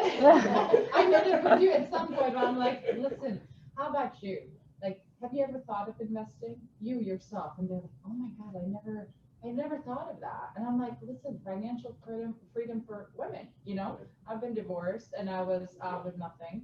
Now it's like, hey, think about yourself and what you want to do. Maybe you want to invest. And you know what? I have 2 women that they're actually thinking about that. And you are empowering them. Right. So that gives them so much. And that is my power of like helping them. Right. I've always wanted to help them through hair and makeup. Now I'm helping them like become something that they never thought that they could actually do. Right. Themselves. And they do not have to depend. Yeah, on they a feel guy. like, oh my God, like they leave the conversation like empowered. And Yeah. I'm like, that Yeah. is something. And you're giving them permission to think, I can do this. All right, so that's awesome. So on page 22, from your answers on the previous page, who would like to share their statement summarizing their big why? Si no vives para servir, no sirves para vivir. I like that. Right? I think Adriana's gonna add that one to hers too. Anybody else? Did you guys write something? You need your big why. No, we read that already. No, this is this statement. So from whatever you answered on the other page is to create that statement. So I will share mine. And it's funny because I've heard this one before, but to have the time and money to do what I want, when I want, and with who I want. That is my big why. So I get up in the morning. Nobody has to tell me have to get up and have to do this because I want to have that freedom. If I want to take off the day today, I'm going to take off the day today, and because I have the money and I've set that up. So I have other things happening and I can do that. So that is my big why. Anybody else that wrote down something and they're brave enough to share it? What I shared was my statement. I answered the wrong question. I was on page 22. So read it already. again. Read it again. What did you put? Financial independence that would allow me to enjoy my life while making others achieve their dreams. Awesome. Good. So now whatever that statement is, put it up. You can put it, like it says here, use your camera on the phone, take a picture of it, write it out. I would tell you to write it and put it in your closet, put it in the mirror that you see every morning, and the visor, wherever you can see it 2 or 3 times a day. See it in the morning, see it at night, you're gonna go to sleep. This is my big why, okay? So the 2 questions here is what could get in the way of achieving your big why? Shout it out. Financial difficulties. Financial difficulties? Frank? Not lead generating because of Nothing. Or lack of discipline. Fear, okay. Or lack of discipline. Frank, you said nothing? Nothing. Nothing gets in the way. Fearless. Fearless over here. Fearless. Doubting myself or not getting the support I need at work and family. Doubting yourself. So again, we're going back to the limiting beliefs, right? I put myself, life gets in the way. Things happen, pandemics, I don't know. Kids, for me, and those that have children or grandkids, a mindset and setbacks. Again, real quick, my husband and I had 3 contracts in March of 2020. And one, oh no, oh no, and then, oh no, and we're like, oh no. So 3 deals closed, it was probably over $40,000 of commission, okay? So, yeah, one of those we were able to save later on, and they decided after they were like, they figure out, okay, we can invest, but you know, it happens. And how can you prevent that? So the mindset, the limiting beliefs, the fear, how can you prevent that? I wrote being open to always learn from others and not being ashamed to ask for help. Yes, Miss Dunya. And she says that because she is afraid to ask for help. Sometimes we are our worst enemy because of pride, because of ay que pena, you know, if I ask, that's, we need to get over that. That's a limiting belief. What else? Haciendo lo que tienes que hacer, o sea, olvidar la pena, la pereza y teniendo disciplina. So doing what you have to do, having that discipline. I put in here, stick to your schedule. So that goes in line with my answer. Affirmations. I am healthy, I am wealthy, I am smart, I'm courageous, I'm the best salesperson, I'm a money magnet, I am awesome, I am a great wife, I'm an amazing mom, I am. Are you guys telling yourselves every morning what an amazing person you are?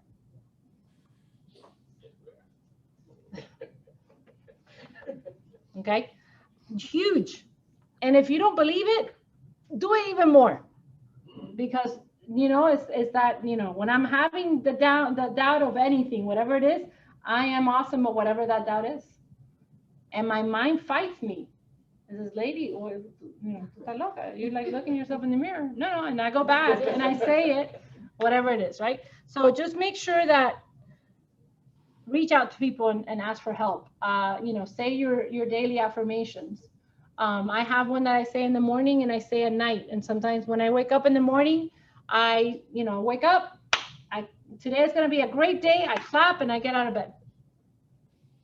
What did I just set? What intention did I just set?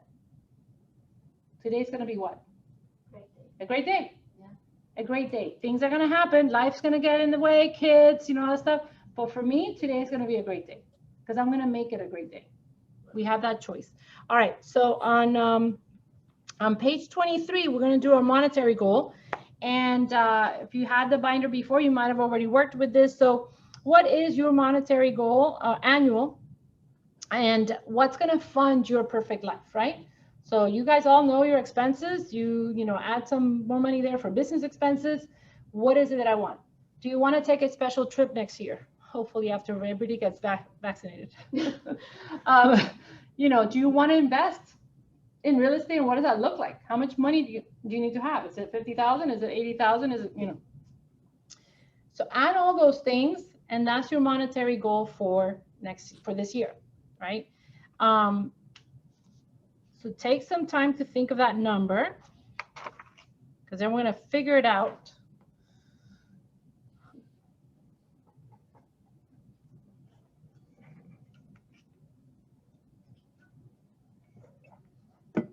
On page 24, we're going to jump. I'm just going to give you the numbers here.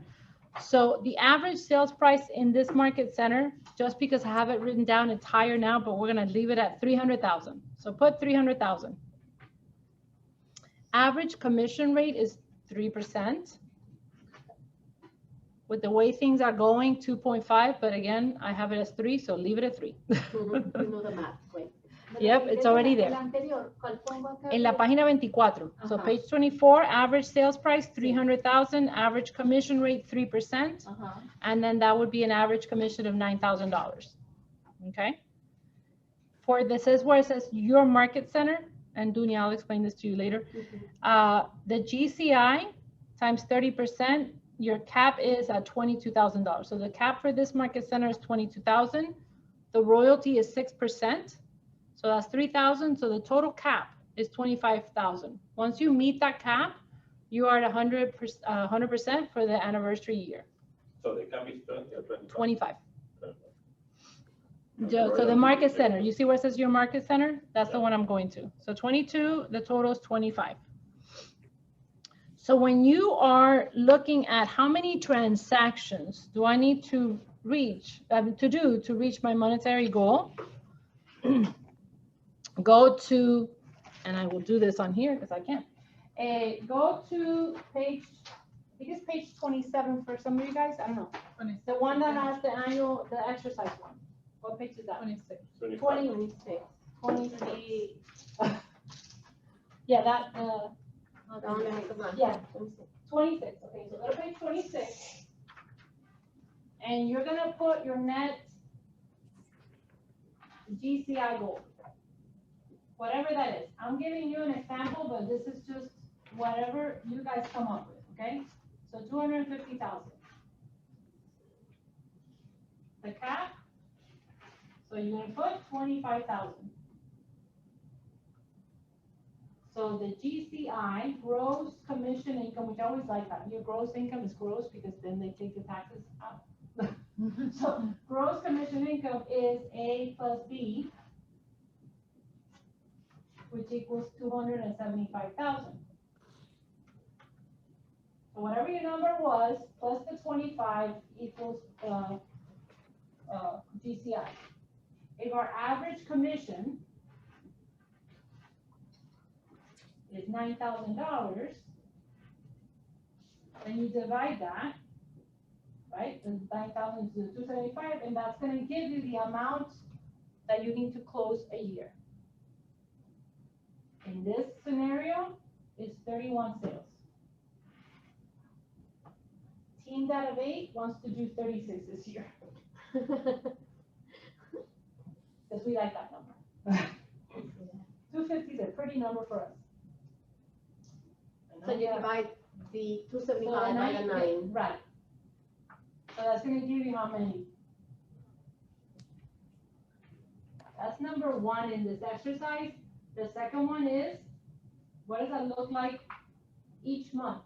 So if I wanted to do 31 divided by 12, it's going to give me whatever it is. Like it'll have 3. 2.6. 2.6. So whatever it is, the 2 point is up. So whatever it is, and it's 2, it's 3. So we need to close 3 transactions every month at 9,000. So you're closing for 300,000, 3%. That's what's going to give you that. If those things fluctuate, if you close a $500,000 home at 2.5, then it's going to be something different. You know, there's people that have capped in 1 or 2 transactions because you did a 1.5 and another $1 million, and they're done. Another 100%.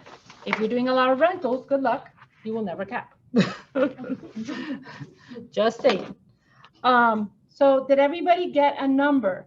Can you guys tell me or put it on the chat? What is the number that you have to close every month to reach your goal?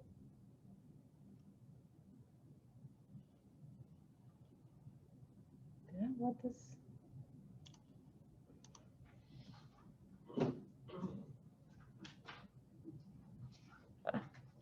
Oh, she couldn't hear you. I'm sorry. And I didn't realize this. When you guys are speaking in the room, try to speak a little louder so that people can hear you. So how many closings, people? Share. 2 points, you're right. So 3. Yeah. Gladina, how many? I'm sorry. I have the same numbers actually. Yeah. It's Oh. 4.6. You like that number? Yeah. Well, I don't know, but that was just an example. You didn't have to do mine. I got you. Even in my app. I So did that too. Like, I got you. Too close 2. Okay. How about you guys? Anybody else with that another number? Not, we have 2 and 3. I was conservative. I have 1.2 per month. So that's 2 for you.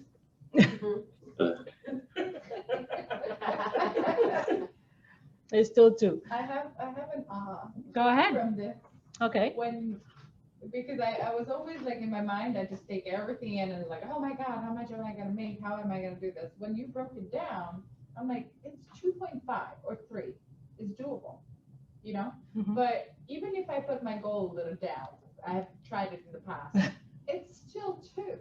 So what difference does it make? I'm like, just go ahead and make $250,000. Don't set your goals Yes. so little that you're like, you know. So Gary Keller, I love it. I have it written down here. I didn't share it, but Gary Keller's mantra is think big, act bold, and live large.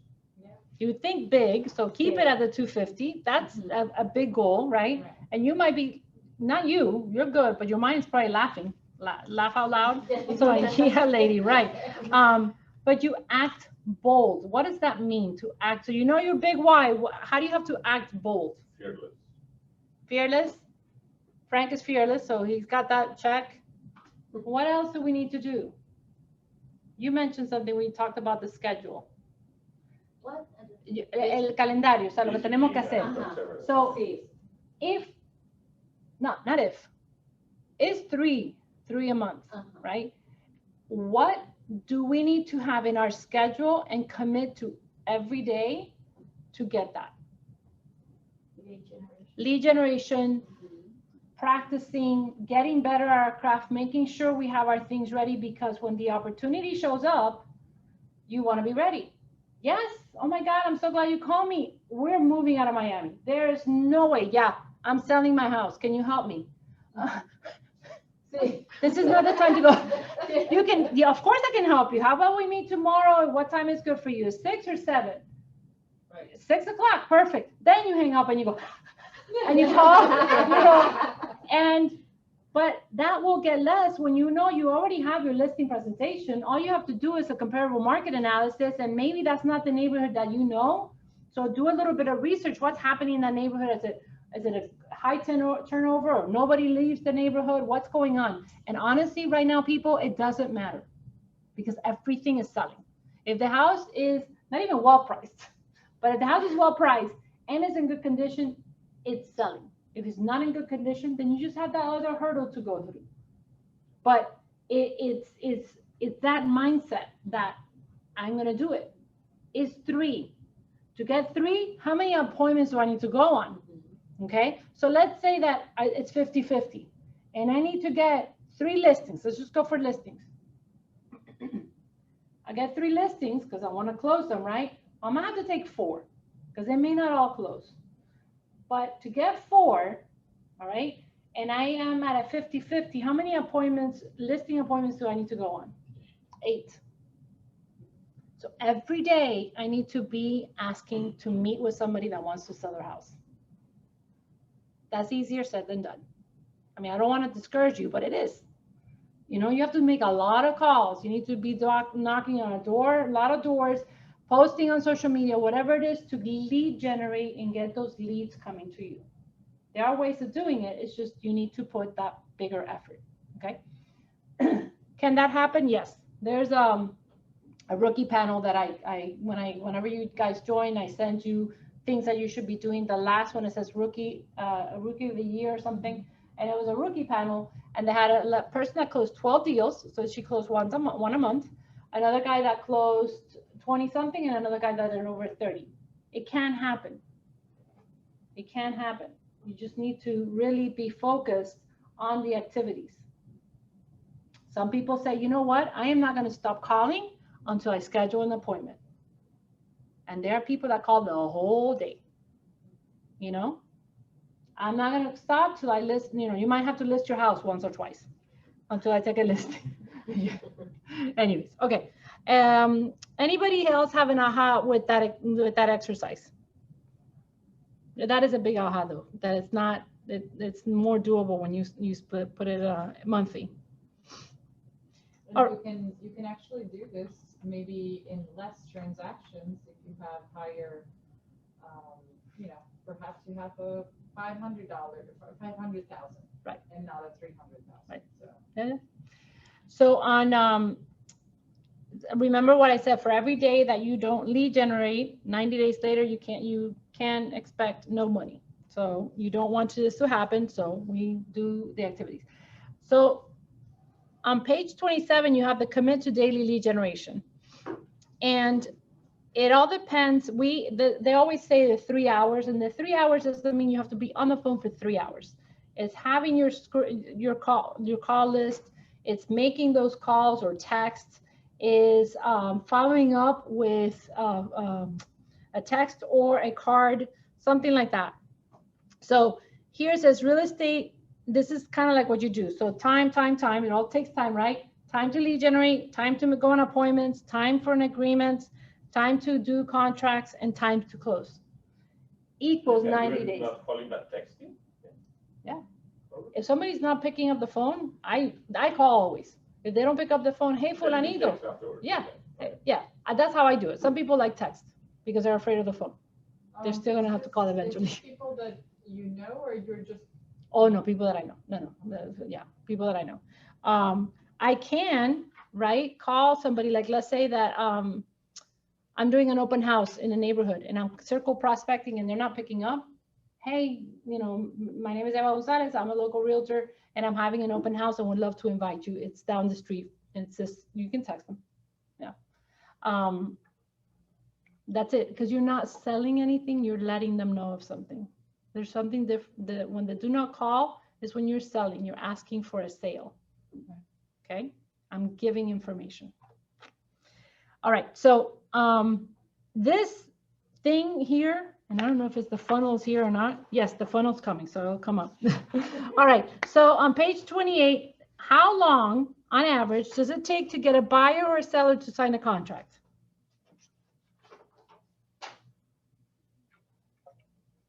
Frank, what do you think? How long do you think it takes to get a seller or a buyer to sign a contract?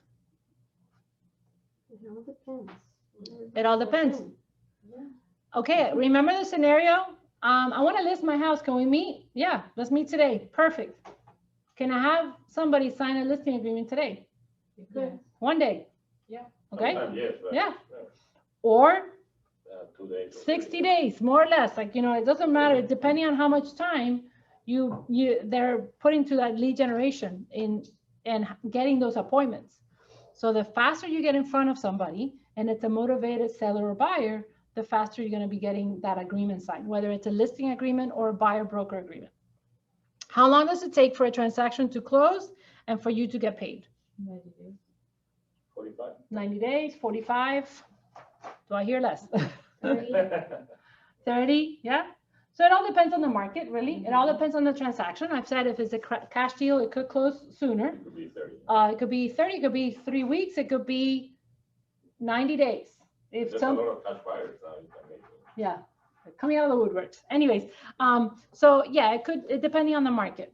And knowing that you know that you need to get something paid every month, then you need to always be closing, always be asking for that appointment, because you're always going to need that business coming in and out. Okay. And how quickly do you want to get paid? Or how long can you go without a payday?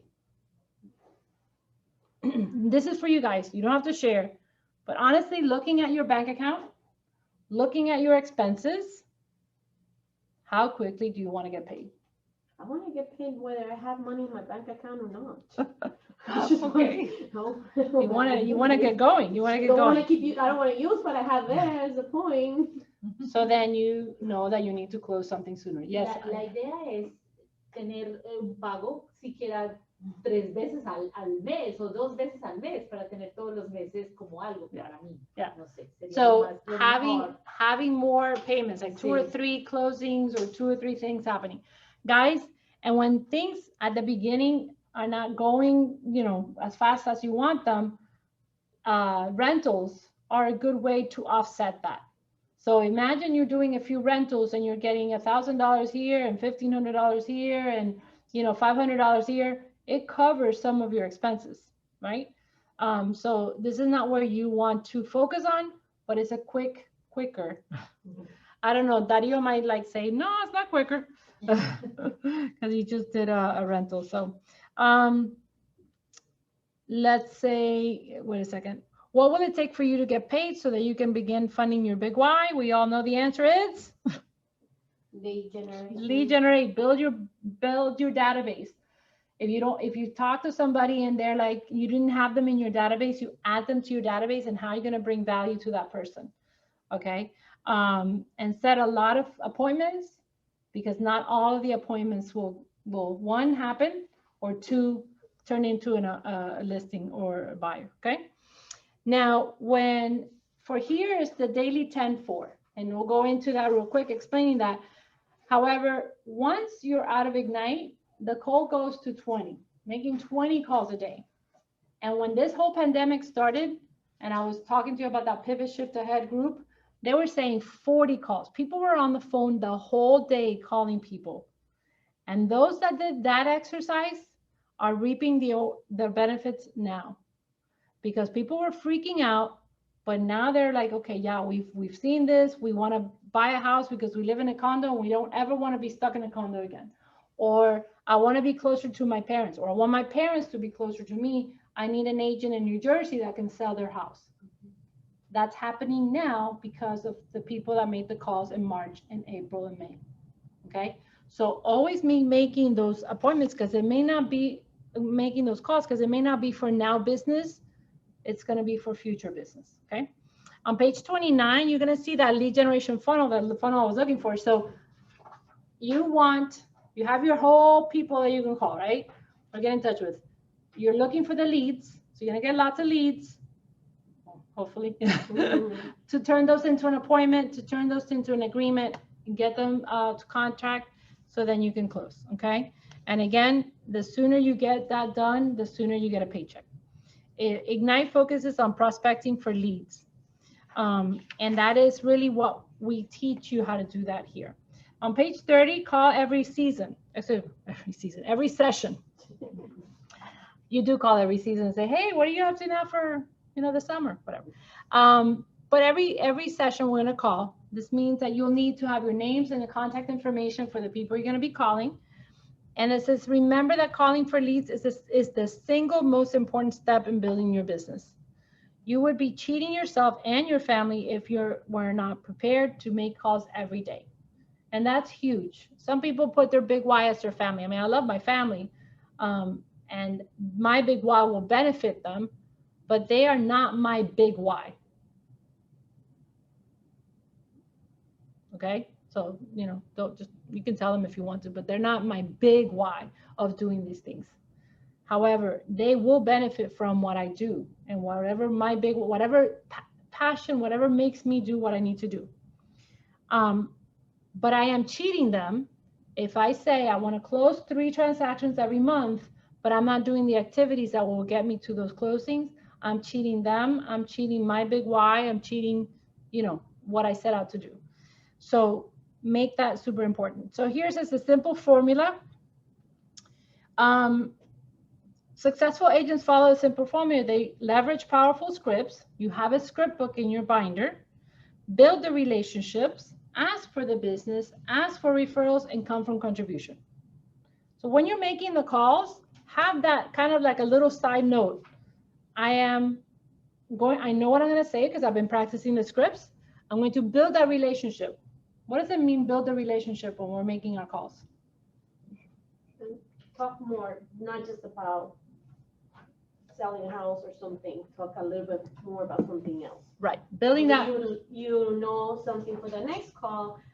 How did go the surgery? How did the college application go? How did, the garden going? Thank you. Yes, true. So if you guys met with me, what's one of the things that I used to get to know you guys better? Do you remember what I used? I said, I mentioned what I was using.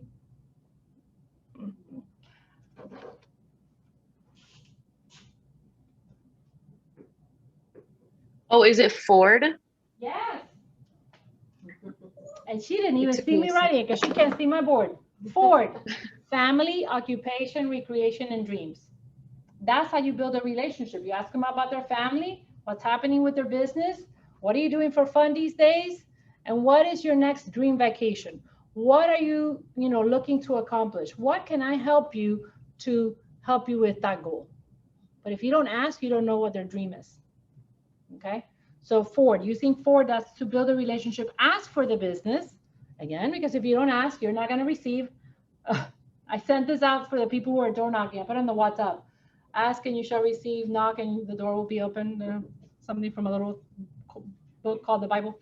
Anyways, ask for the business, ask for referrals, and then come from contribution. Giving them something that can help them out, whether it's real estate related or something else, okay? It comes back to your mindset, one of helping people and being positive. Focus on your goals, avoid attachment to the outcome, and you will succeed. What was for? I didn't meet with you, so. Forward is dreams, dreams, goals, something like that. So avoid attachment to the outcome. Underline that, and what does that mean?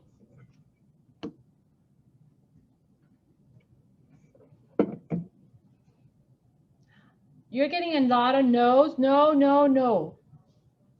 So do you think after 100 no's, you get a little beat up? Yeah. Avoid attachment to the outcome, because a lot of those no's will come back to you, say, I wasn't ready. That means not now, not yet.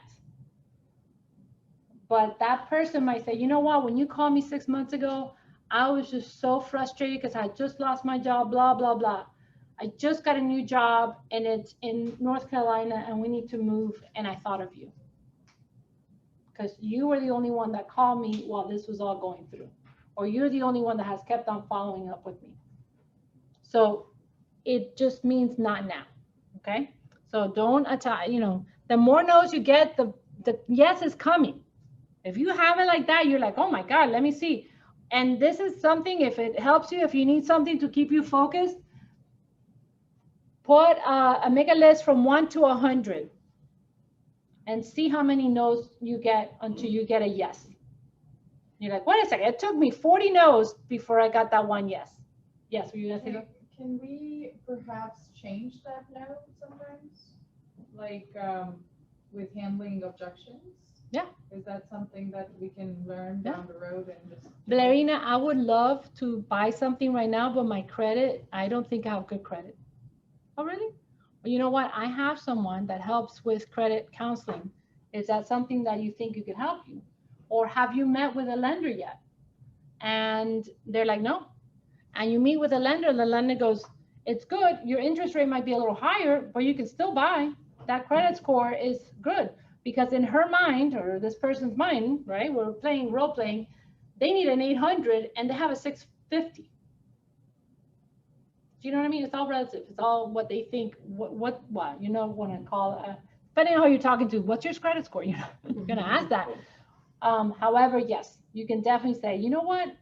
I have a great credit person. Bianca has done this. This is one of our agents here.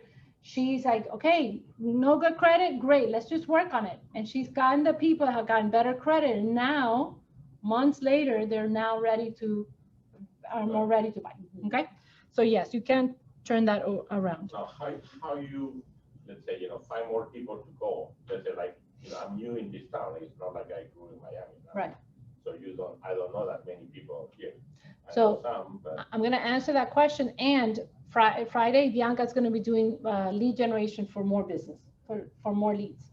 So what do you think? Guys, let's give Carlos some ideas. How can we find more leads? Where can we go? He can go to like his doctor's office, his dentist, and find like places he normally goes to and build relationships with them. Okay, so he's new to Miami. He doesn't have a doctor or a dentist. Oh, not yet. So he's brand new. Wouldn't they do? Well, he's got to go sometime. Yeah. Start going to all the doctors. No. Door knocking. Okay. You could start with your neighbors on your block or your building. There you go. Your gym. Social media. Instagram, social media. Yeah.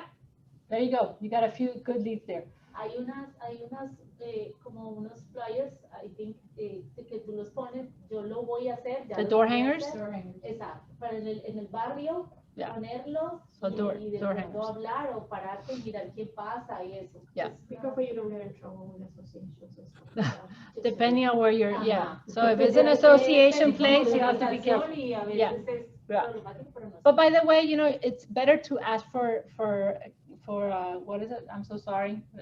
Better to ask for pardoning after, like you did, oh my God, I didn't know I couldn't do it. No, okay, I won't do it again.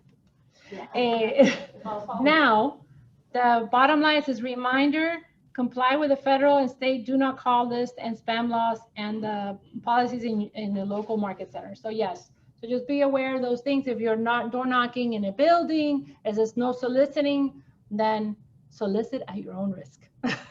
because they can tell you you can't do that. And you go, oh my God, I'm so sorry. Okay. You can do email blasts too, you can buy a list of people. But you have to also be careful with Yeah, all you have those to. laws. Yeah, you have to buy it from a reputable person that already has taken care of that. Do not Yeah. call, do not And email, again, anything, if all it's a that. do not call, it doesn't say do not knock. So if it's somebody that's around your area and you're like, you know what, I want to, it's an expired and there do not call, then you can go and door knock on that person. But Bianca is going to be doing more ideas and stuff on Friday. Okay, on page, we already did that. Okay, so page 31, we're going to have the 4 powerful habits, and this is the one that I've been talking about, the 10-4. Okay, the 10-4 means you're going to add 10 new contacts into your contact database every day. So I always like to go, so there's 4 habits, right? So look at the corner, that chart, it says, grow and manage your database. How are you going to do that? By adding 10 new contacts. You prospect, that's a habit, you prospect. Speak with 10 people in your database every day. Then the habit of follow-up, you're going to write 10 notes to people you know or have recently connected with every day. And then the 4th habit here is know your markets. You're going to preview 10 homes for our sale every day and visit 10 in person every week. When we were teaching this, hold on a second. When we were teaching this, when the pandemic whole like, you know, closed down, so of course we couldn't do this. So the preview 10 homes every day is the MLS. You go on the MLS, you go on Zillow, for example. If you don't have somebody here that doesn't have a license yet, you go on Zillow and you preview homes. Look at the pictures, look how the person put down their information, whatever it is. MLS, the same thing. Look at each one and look for ones that have pictures, because that's a value. If it doesn't have pictures, go to the next one. What I would tell you is if you are focusing on a certain area, then look at the houses in that area. Don't look at the houses in North Miami or Key Biscayne if your area is Kendall, okay? And then preview homes. So see when the open houses are happening. If you're driving around, it says an open house sign, get out of your car, go. I don't care if that's not your neighborhood. Just go and get off and meet the agent and look at the house, okay? Why do you think they're asking you to do that exercise of looking and previewing homes? Because Come to practice. Practice. What else? Frank was going to say something, I think. He's like, no? Dario moved. So there are so many details when you're previewing homes, like square footage, tax. I think it's a great practice to get, you know, used to all these details, because when you're guiding a client, it's important to communicate all these details to them. Yes. And I don't want to scare you or put more work on with you, but if you're comfortable, you previewed a home, do a market analysis and see if that agent priced it right. Are they too high? Are they too, you know, what is it? If they're too low, it's not on the market anymore. So that will be taken care of. But really, like, let me see, would I have priced it at the same right? And that way you're practicing also how to do comparable market analysis. But yeah, look at the whole thing of how do they write the description? What information did they put? Because unfortunately, agents either don't know or get very lazy and they stop putting information in their listings. And if you want to be an agent that avoids the calls, for a lot of calls from people, put all the information in there. You'll still get calls, but it's going to get less. If it says, do not call me if blah, blah, blah, so you're going to avoid some of those calls, right? So just see how other agents are doing it, what pictures look like, what are the conditions of the houses. So that's a really important exercise to do after you have done what? Lead generate. So I don't want, okay, if I said I have to look at 10 houses, that's so much funner. Let me just turn on the MLS and go and you haven't done any calls, don't do that. I prefer you to do 10 calls or 10 contacts before you look at houses. I'm okay with the not looking at houses. However, if this is your full-time job, because it's a job right now, people, 9 to 5, or whatever times you're gonna have, but at least 8 hours a day, what are you filling your 8 hours with? Okay, make sure that lead generation is the #1 thing there.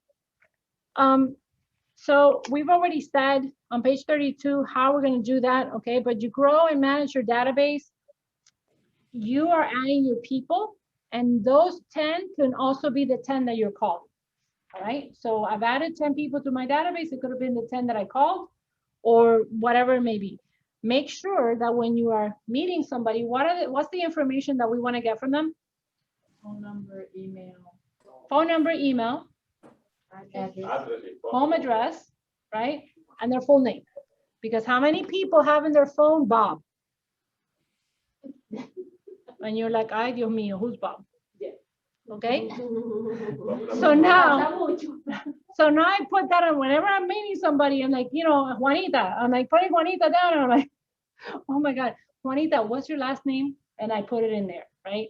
And I'll put whatever I can, because that happens way too much. And for me, because the mind is so sharp, like that mindset, my mind is so sharp.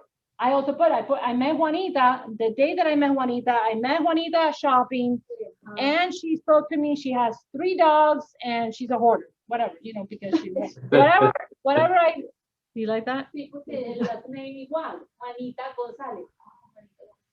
So get into the habit on your notes section of on your contact. Where did you put where you can put the company and usually put the company? potential buyer or Okay, yeah. But put something there, okay? Because this has happened way too many times, and I keep like, yeah, If they give you like a business card. yeah. With a picture. You take a picture. I have a question Yes. about and contacts. So let's just say I'm going down the list of, I don't know, for sale by owners or whatever. And I spoke to them, or maybe I called them, and what do I call a contact? A contact is somebody that spoke to you, gave you everything. Is that a contact? Yeah, Blarina, hi, how are you? We went through the whole thing, and oh my God, it has been a while since we got to talking. How's everything going? Great. I said, listen, I'm actually calling everybody at the beginning of the year. I call everybody to let them know what my goal is this year. I want to help 36 families to buy or sell real estate this year. Do you know anyone right now that's looking to buy or sell? No. Oh my God, Blarina, it was so great to catch up with you. Don't worry about it. If you do hear of somebody, keep me in mind, because I know that I'm your top realtor, or I'm your realtor of choice, or favorite realtor, whatever you want to say.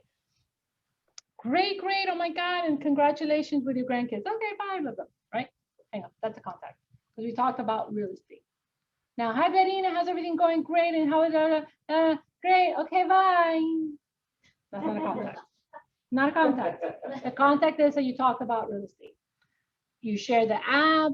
You said, hey, do you have any real estate plans this year? Well, however you want to bring it up. One of the things that we were doing last year a lot was, because the interest rates were so low, we were calling in people and asking, have you thought of refinancing? That's a real estate contact, because you're talking real estate. Okay. So did that answer your question? My question was, let's just say you're going through a list. Yeah. You A have list of names of for sale by owner. Mhm. Which one of them you can put into contact? So who can you count as a contact? You can count if you talk to them. And even if they hung up on you, you can count that as a contact. You called a person that's selling their house. The reason for that call is to make that Do contact. you want to keep it in your contact list? Did you like the way they hung up on you? No. Okay, then I don't. Now, if it's down the street and you want to continue nurturing that contact, then put it on there and say, okay, I spoke with them today. They hung up the phone. What's the next step? I'm going to go door knock on their house a couple of days from now. Say, hey, I was just walking my dog, or I was walking down here. I live down the street, and I just wanted to give you my contact information.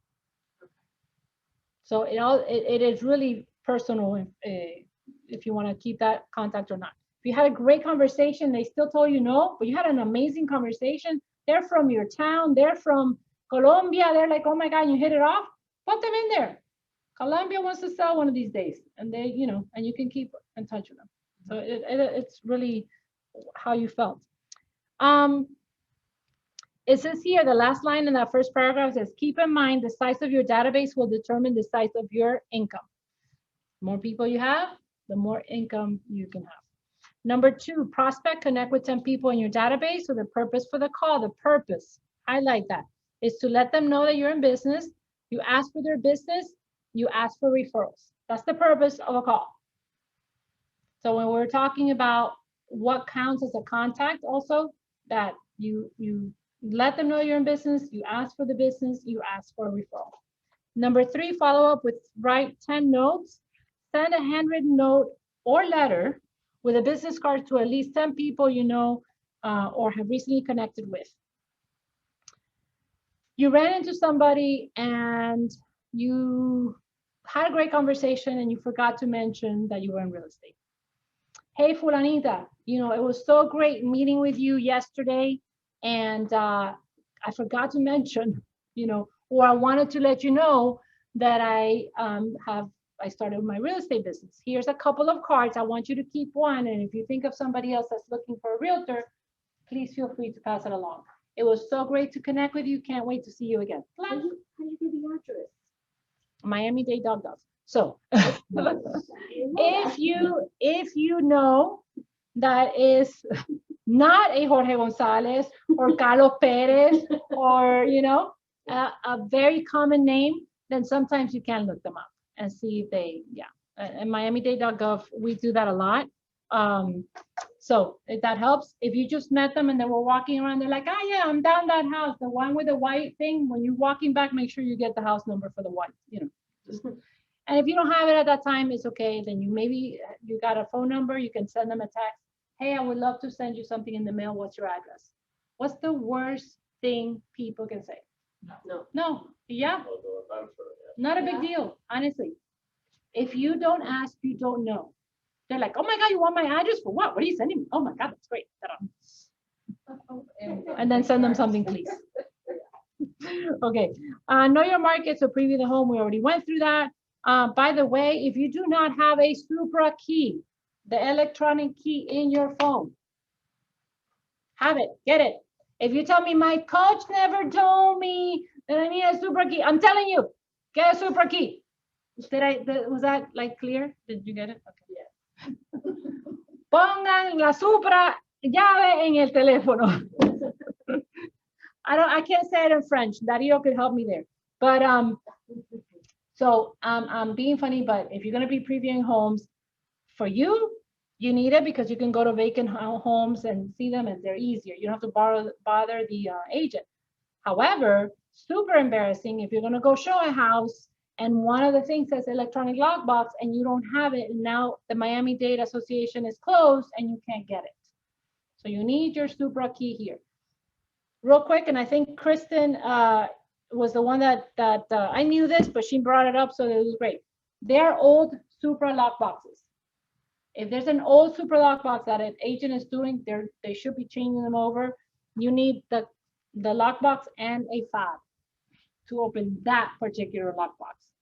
So don't worry about getting the fob, but know that could happen, okay? And you won't. The Supra, you have to call. Kristen, you recently got it, right? I got it, I think I want to say maybe in August. I'm trying to open it now, but the app isn't working. It just keeps closing, but it's super easy. I have the Supra e-key. I don't remember exactly where I called because it was so long ago, but they were really, really helpful. And they set it up for me, and it was a really easy process. I was trying to figure out the information, but like I said, the app isn't working right now. Yeah. It's called Supra e-key. I did the whole process online. Frank, you said that? You did it all online? Yeah, they email, once I applied online, I did it on a weekend, so I had to wait for Monday. They emailed me back with the steps that I needed to activate the application on my phone. And then, yep, that same application. Yeah. I think they send you a video, right? About how to set everything. They linked the video as well on how to do it. So I'm looking to do a video showing you how to open and all that stuff. And I just need to make it funny because it's not, just boring. So I will do one to show you how to use it. But that's what it looks like on your phone. And yes, Miami Association of Realtors. So you call them and say, hey, I am new agent and I want to get the electronic key who can help me with that? Okay, hold on, wait a minute, and they'll transfer you to the department that does that, okay? So you need to have that, so I just wanna make sure that you have that in there. Success tracking. This is on you guys. We're not doing the daily104.com because I would set it up and nobody would use it.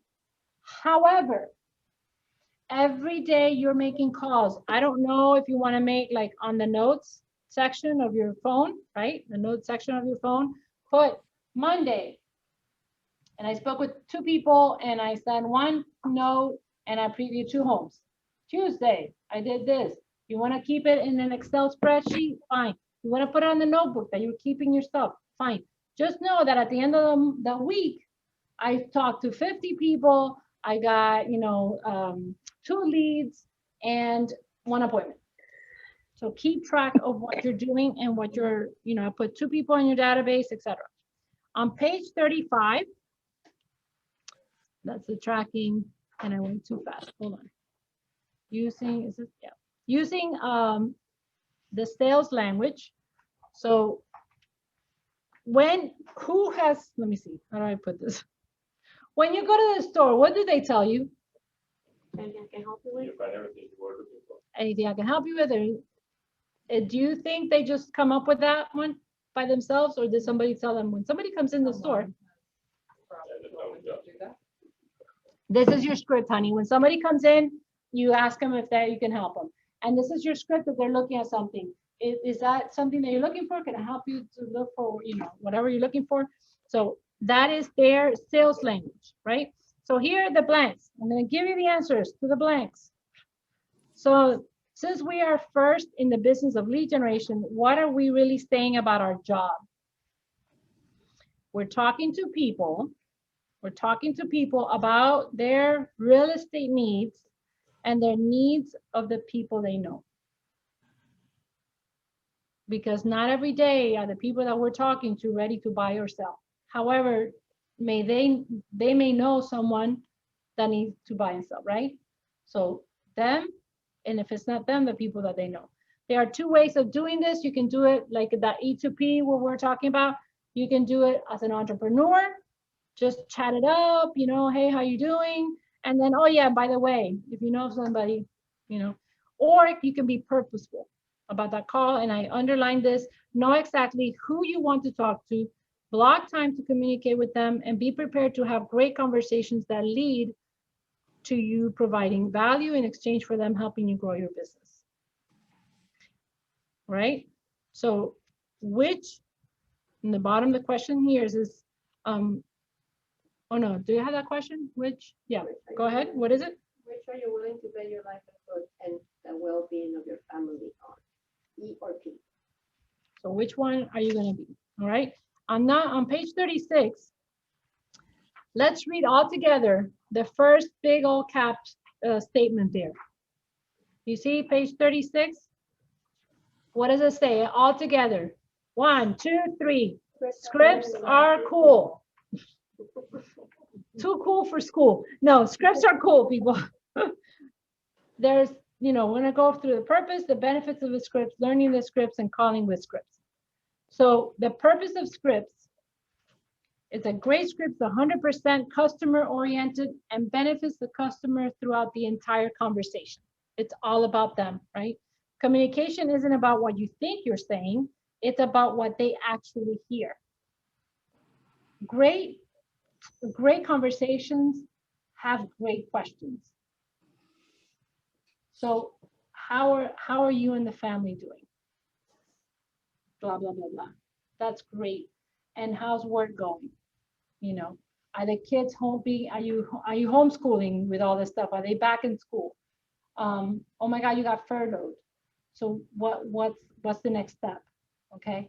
And what's happening with your wife or your husband or, whatever the case may be. Great. Listen, so what are you doing for fun these days?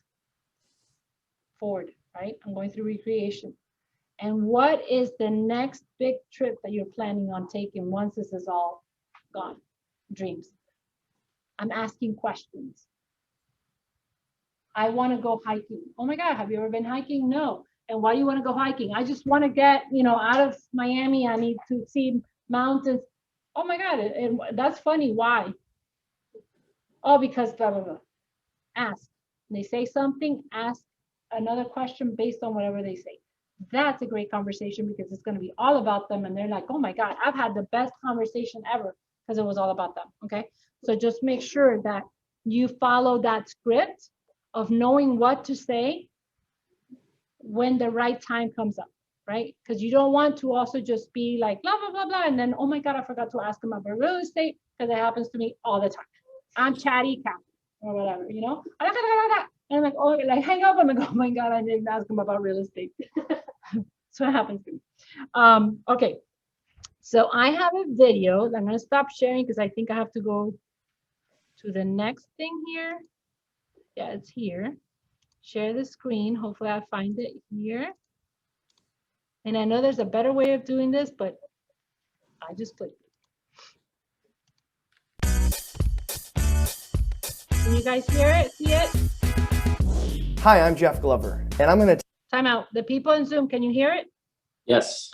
Okay. Yes. tell you the top 5 things that you need to know about using scripts. Step 1, you're going to need to get your scripts from a top agent at the office, your team leader, a MAPS coach, or of course Keller Williams University. Step 2, we're going to need to do a total transformation of, instead of talking and telling, of asking questions. Selling isn't telling, selling is asking a series of questions that leads to desired response. So instead of talking so much, we need to get in the habit of asking questions. And asking questions gives us control of the conversation. Control of the conversation gives us our ultimate outcome, which is an appointment set or closing. Step 3, we need to listen with good intentions. Well, what I mean by that is we need to listen to their answers instead of just listening to them talk and asking another question that comes to mind. For example, instead of asking a seller where they're moving to and then going on to the next question, how soon would you like to be there? Ask them, where are you moving to? And when they give you a response, ask them, what takes you there? Step 4 in becoming better at scripts is we need to learn to mimic, mirror, and match the prospect. What I mean by that is we have to listen to their tone of voice. We have to speed up or slow down based on how fast the prospect is talking. That means when they respond and say, we're moving to Toledo, oh, Toledo, that's exciting. What takes you there?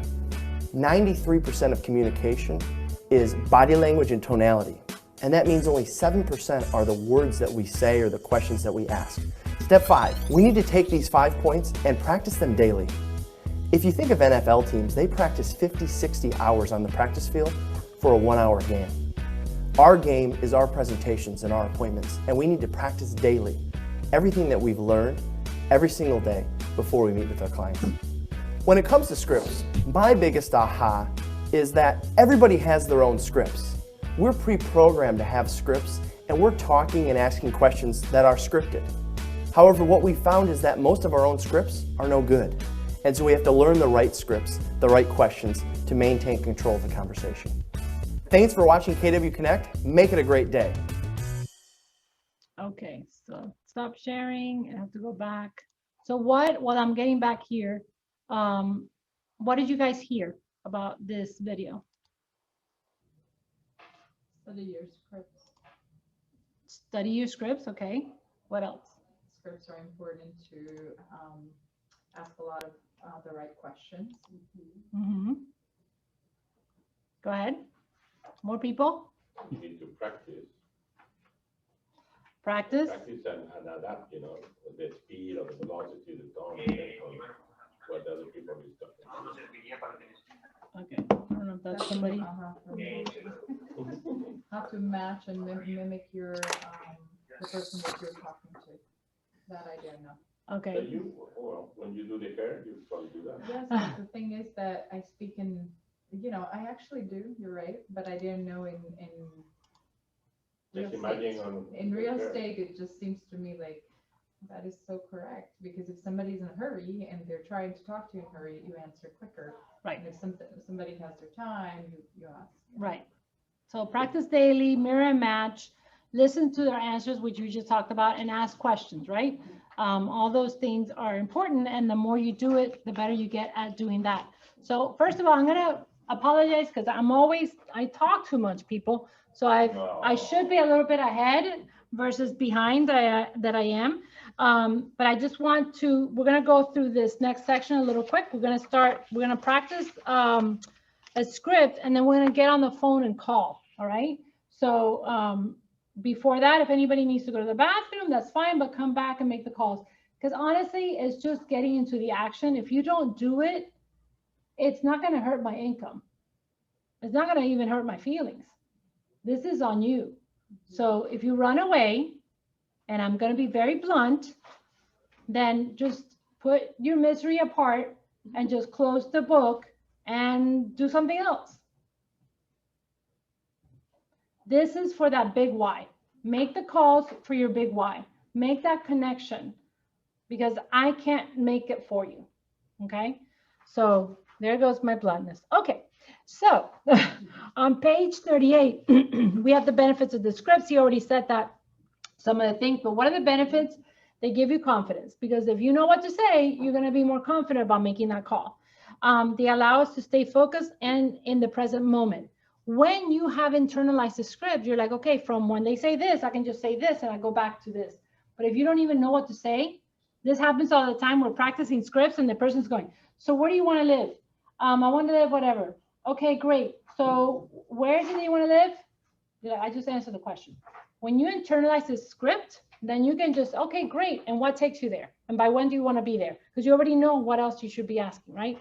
But if you don't, then you may not listen to it because you're so nervous about making sure that you're saying the right things.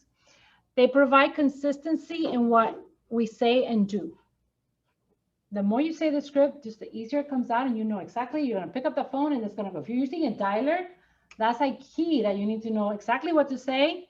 I don't know, does anybody here, has anybody used the dialer here to make calls? I don't think so. Okay. So that's like, it's dialing for you. You better be ready for the next person to pick up, because as soon as they pick up, hi, this is Eva Gonzalez. I'm the local real estate agent and I'm calling, blah, blah, blah. Where do you get the data? Where is it? Mojo, there's different companies that do it, Land Voice. Anyways, the other thing is about staying focused and present, and it gives you focus on, if they say something or they get you off, they want to chatty, you know, talk a lot, you're like, oh my God, that's great. However, listen, this is a business call. I just wanted to let you know about whatever it is that you called, right? And then go back to that. Some people that are afraid, oh my God, I might bother them at work. Well, you're working as well. And if they didn't want to be bothered, would they pick up the phone? No.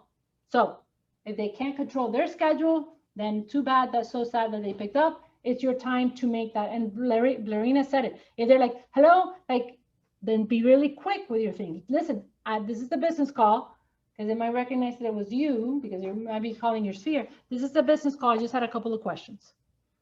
Hey, just wanted to let you know that, whatever. Mindset for scripts. What are your limiting beliefs around scripts?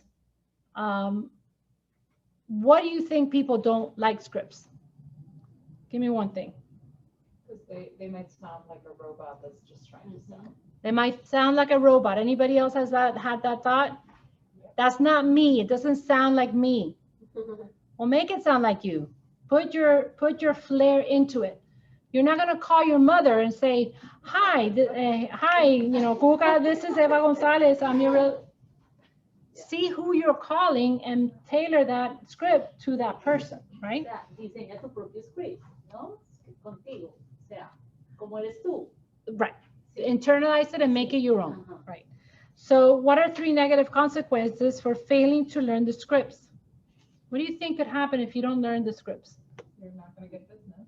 You're not going to get business. You're not going to pay your bills, Yeah. right? Or you might lose a very good lead because of not knowing how to, that's my fear. Yeah. We will lose a contact, actually. Like not knowing how to turn that phone call into a possible good lead. Right. However, if you don't make the calls, you will never know. So the first step is making the call. Now, if I'm making my time count for me, my time is better spent by knowing what I'm going to say. So reviewing my scripts, having a script partner, because then when I get on the phone, I'm going to be more comfortable with what I'm going to be asking and saying.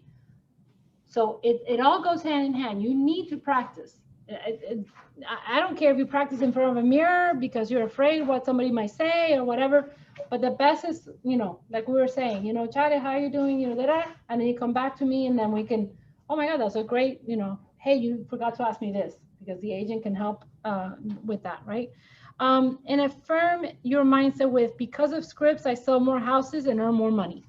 If you knew that because you're getting better at your scripts, you're gonna sell more houses, would you practice your scripts? Yes. Okay, I got a little head nod there, right? Dario is not even moving. The first one that was against them, to be quite honest, like against them to a T. I was like, no, I'm not calling. I sat here through the first Ignite, and I'm not calling. No, there's no way. Now I think is very necessary, and get over the fear. I mean, we never get over the fear. No. But just do it. By the way, I've been doing this for 8 years. I'm fearful with those first few calls, always. Like, oh my God, you know, whatever. So if it happens to me, it happens to more than just you. All right, and then you're gonna have them memorized in 6 steps. We're not gonna go through this, but this is how really you should memorize the script. You read a couple of sentences, you say them over and over and over. Again, we are all actors. And what do actors, really good actors do? They can't ad-lib what they want to say. The director told them, this is what you're going to say. Whoever wrote that script, you know, anyways, this is what you have to say. And sometimes they're allowed to get off the script. They can put their flair, right? They can match the person that they're portraying. However, this is what you're saying. How you say it, I could care less, but this is what you're saying, because that point has to get across. So actors, just pretend you're all actors. I love the last line on page 40. Keep smiling, practicing and rehearsing, and you will achieve success internalizing the scripts.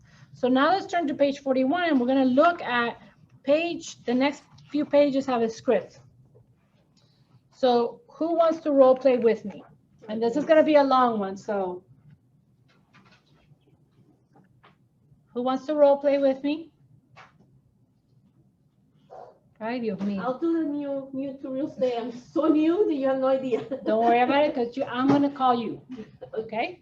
Oh, good. So, Thank God. hello. This is Eva Gonzalez. Do you have a moment? Yeah, sure. Please make it quick because I'm at the office. Okay, no problem. Well, listen, I wanted to share exciting news that I have become a real estate agent with Keller Williams. And with this new partnership, I have all the knowledge working for me. Plus, my clients get all my enthusiasm and hard work. I thought about sharing this with you because I knew you would be someone to help me grow my business. Oh, that's great news. Yes, Oh, yes. How long have you been there? Well, I basically just got started about a week ago. So I want to share some things with you. One, we have a real estate app that I can share with you, and you can see anywhere in the United States, anywhere in your neighborhood, and it's free. And I can send you a text and you can link to it. Does that sound good? Yeah, that would be great. Perfect. And I'd like to ask you, who might you know from work or your neighborhood or a group that you belong to who's interested in buying or selling a home or investing in real estate? I don't have any names right now, but I'll keep your information on my contact just in case I hear of anybody. Oh, thanks for thinking about it. And we're almost finished here. I know you have a time crunch. I have a wealth of interesting and timely information about the real estate market in your area, and I'd love to send it to you. Let me make sure I have your current email and address. What's your, is a Dunia ad? DM Soto 66. Awesome. So that's still your, and what's your address? You gonna mail me something?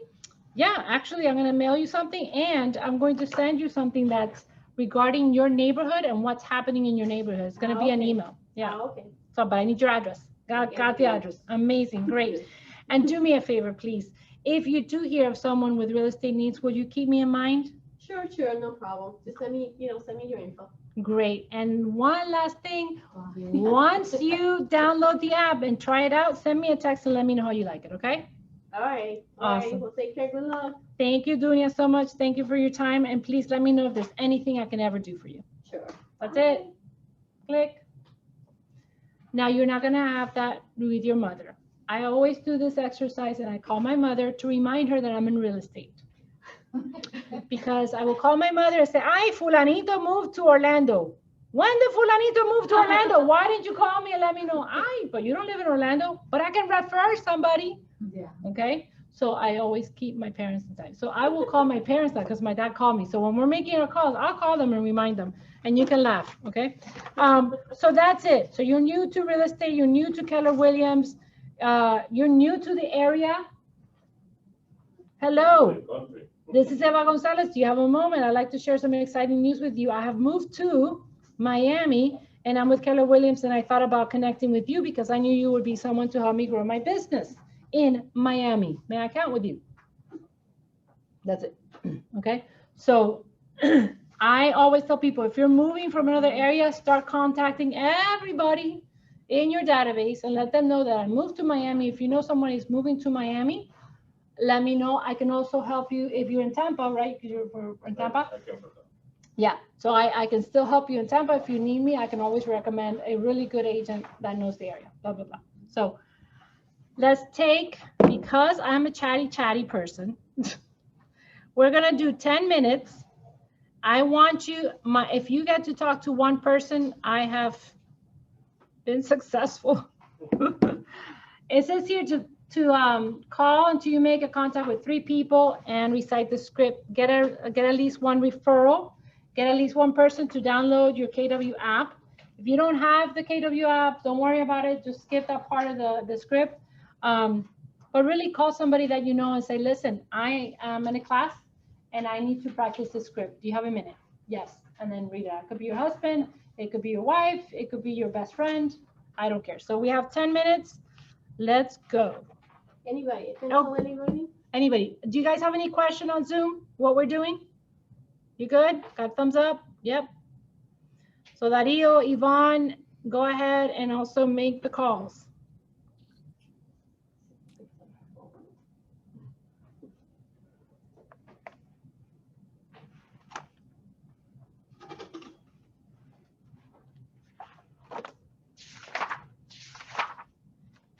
You have to hear, no.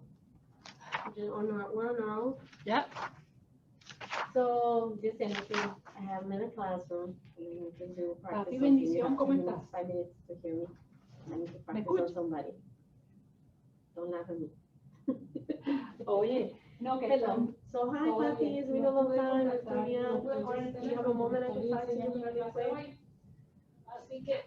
Bueno, I just wanted to let you know that I have Columbia Solutions and I know they Keller Williams Real Estate. So I just wanted to let you know that with this new partnership, I have a lot of knowledge on each of the people. My friends get a lot of Hola, information. I thought about sharing this with you. You could be someone who can help me grow my business. en Tampa, ahora estoy en Miami, me acabo de mudar a Miami. Oh, great, great. The first thing I wanted to let you know is that we have an app, and I'd like to share it with you. You can see what's going on anywhere, from your seat to any place in North America. It's free and there's no cost to you. And I can send you a text so you can link to it. Does that sound good? Okay, great, perfect. And I'd like to ask you, who do I know from the neighborhood group or something that might be interested in real estate, selling or buying a home? Can you think of anybody? Okay, that's okay, but you keep me in mind, I want to be able to, if I can send you something via mail, can I please have your address? All over the world, that's right. Oye. Okay, ¿y mami qué está haciendo? 331? 34120.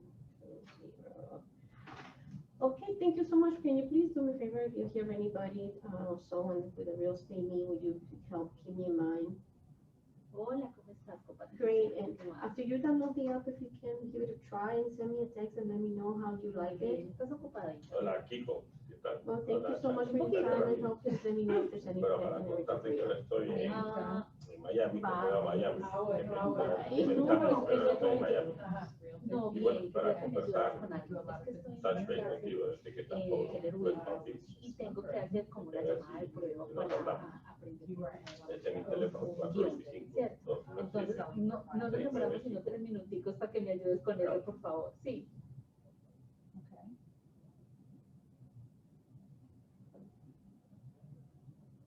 Sí, claro, te las hago hoy. Sí, hoy te las hago apenas llegue a la casa ahorita a la 1. Bueno, entonces, no, vamos a empezar, yo te voy, no, yo te voy a empezar y te voy a hacer lo que tengo que hacer. ¿Listo? Ya, no vamos a burlar de mí, por favor. Estamos aprendiendo.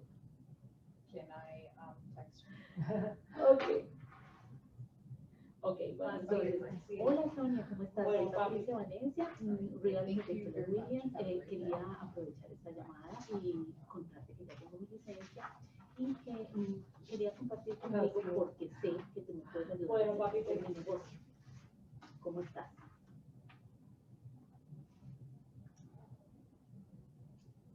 Ok, tengo en mente que en este momento tú puedes de pronto saber de alguien que quiera rentar, que quiera comprar o que quiera vender su propiedad.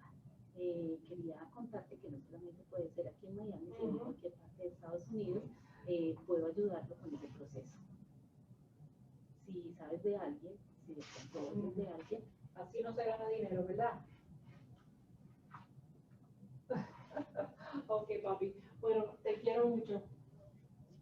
ok, perfecto. Entonces, me encantaría que pudieras darme los datos de esa persona para yo ponerme en contacto con ella y saber en qué le puedo ayudar.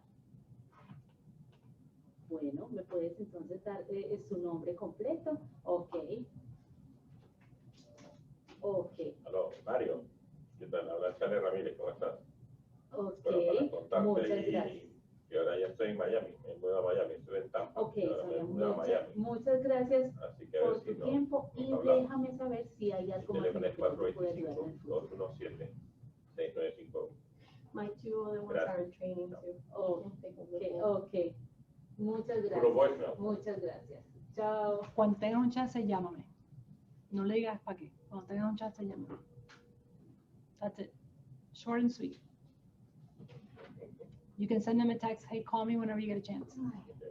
The thing is that my number, because it's 425 from Washington, From Washington. from Washington State. Okay. So people think there's, I don't know, it's like, Yeah. So send them a text, whatever. hey, this is Chale or whatever. Yeah. I just called you. Call me when you get a chance.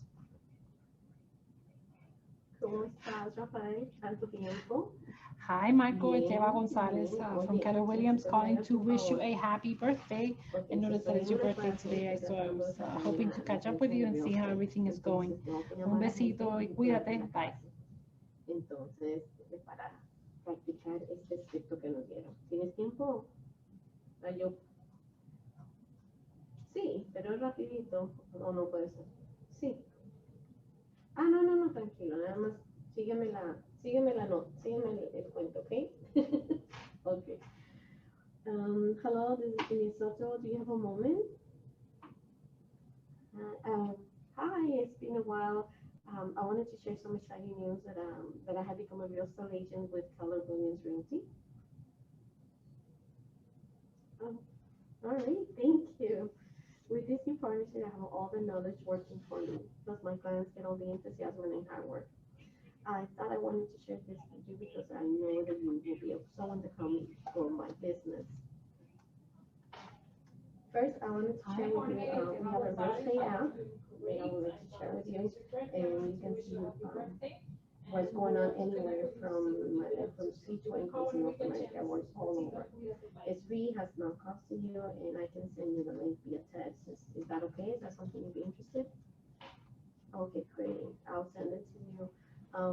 I also would like to know who might you know from work, neighborhood, or your family, or anybody around that might be interested in buying or selling a home, or investing in real estate. Is there anybody that you might think or yourself might be interested now buying a home?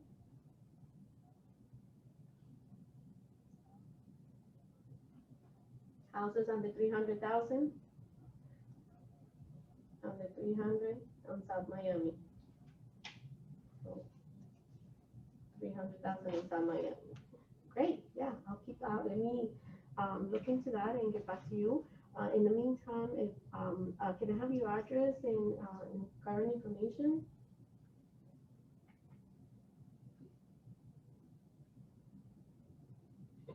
She's in Peru. Miami Beach. What apartment?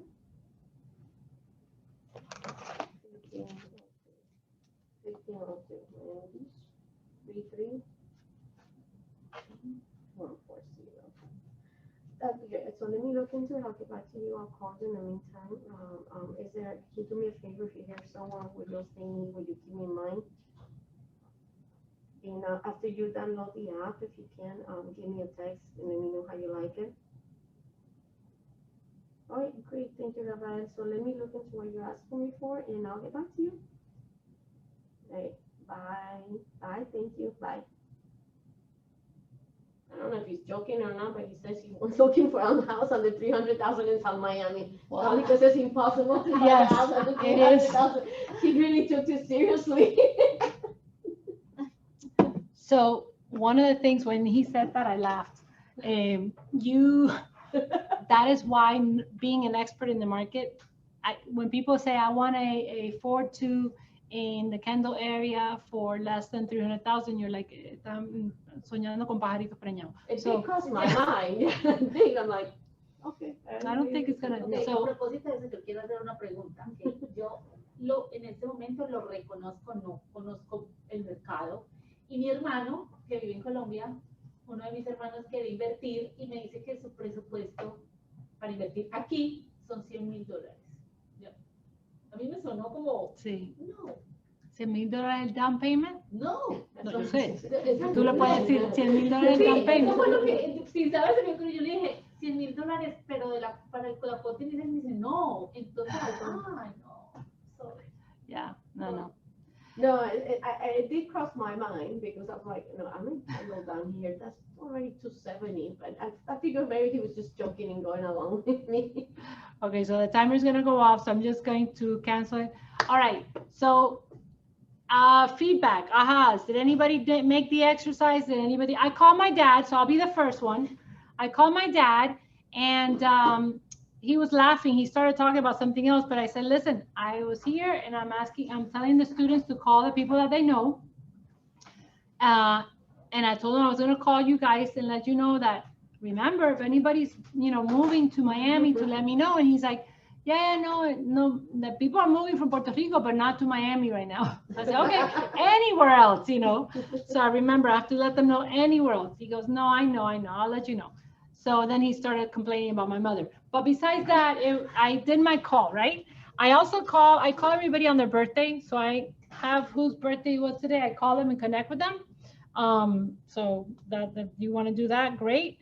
You wouldn't necessarily talk about business if they're their birthday, but you want to make that connection on their birthday. And if by any chance the talk goes with, what are you up to? I'm like, oh my God, it's so funny. I just got my real estate license, or I'm actually working real estate right now, whatever it is. And you got the opportunity to say something if they ask. But you're calling them on their birthday, it's about them. You do not talk business on their birthday. That's my 2 cents there. Anybody in Zoom land? Did you guys make your calls? Or a call? Any positives or negatives? I was able to speak. I didn't necessarily call my sphere because I've done that a couple times already this week. So, well, during the weekend, but I was trying to call for sale by owners to see if I can maybe set up an open house or if they were having an open house. Okay. And I found one who was an agent. So she's looking for a buyer, the whole spiel. So that's who I was able to talk to. The only question I didn't get to ask her was because I forgot if I'm able to advertise for her. She doesn't have it up on the MLS because she says she doesn't want to work with realtors. So I think she was lying about being an agent, to be honest. Yeah. Well, if you get her name, you can look her up on DBPR and see if she's a real. Yeah, I am. Yeah. But that was, I guess, a question. Like, I don't know if I'm able to, if I find them on Zillow, if it's a for sale by owner, like if I'm able to just advertise for them to find a buyer. Well, you can ask that, right? Ask for that permission and say, okay, you don't have it listed, but can I do an open house for you? And if they say yes, then you can create an open house and just letting them know that She said no. That you can't do an open house or to advertise. To open house. And then after I hung up with her, I was like, oh no, I wanted to ask her to advertise. So I'm going to call her back.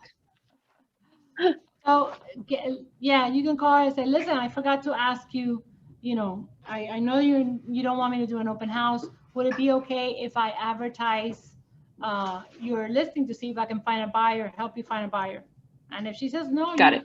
Again, you Move don't on. lose anything by asking. You don't lose anything by asking. Exactly. So, anybody else want to say anything else? All right, so I know Dunia made, how many people did you get to talk to? Two. Okay, so who did you talk to? One? Did you talk to I anybody? talked to one. To one. So I'm gonna give you 2 cards here. So you can send a card to these people and say, thank you so much for helping me practice today. Thank you so much for taking my call. You can look at the book and see what it says right there. There's there's a script also for what you can write. So if you say, I don't know what to say, thank you for taking the time to chat with me today. It was great to catch up with you, blah, blah, blah, blah. The script is on page 46, okay? So just make sure that you use my thank you card, and that's what you're thanking them for, to making that call. On page 47, we have, so we're gonna fly now. I have 15 minutes or less to get through the material. So it is important. I'm not taking the importance out of this. However, I wanna cover it all, so I'll go kind of quickly. So I'm asking for forgiveness, okay? Do I have it? I got one here. Okay, good. Kristen's like, yes. Okay, so accountability is huge, and there's different people that can hold you accountable, all right? So we're gonna set up this action plan that you have.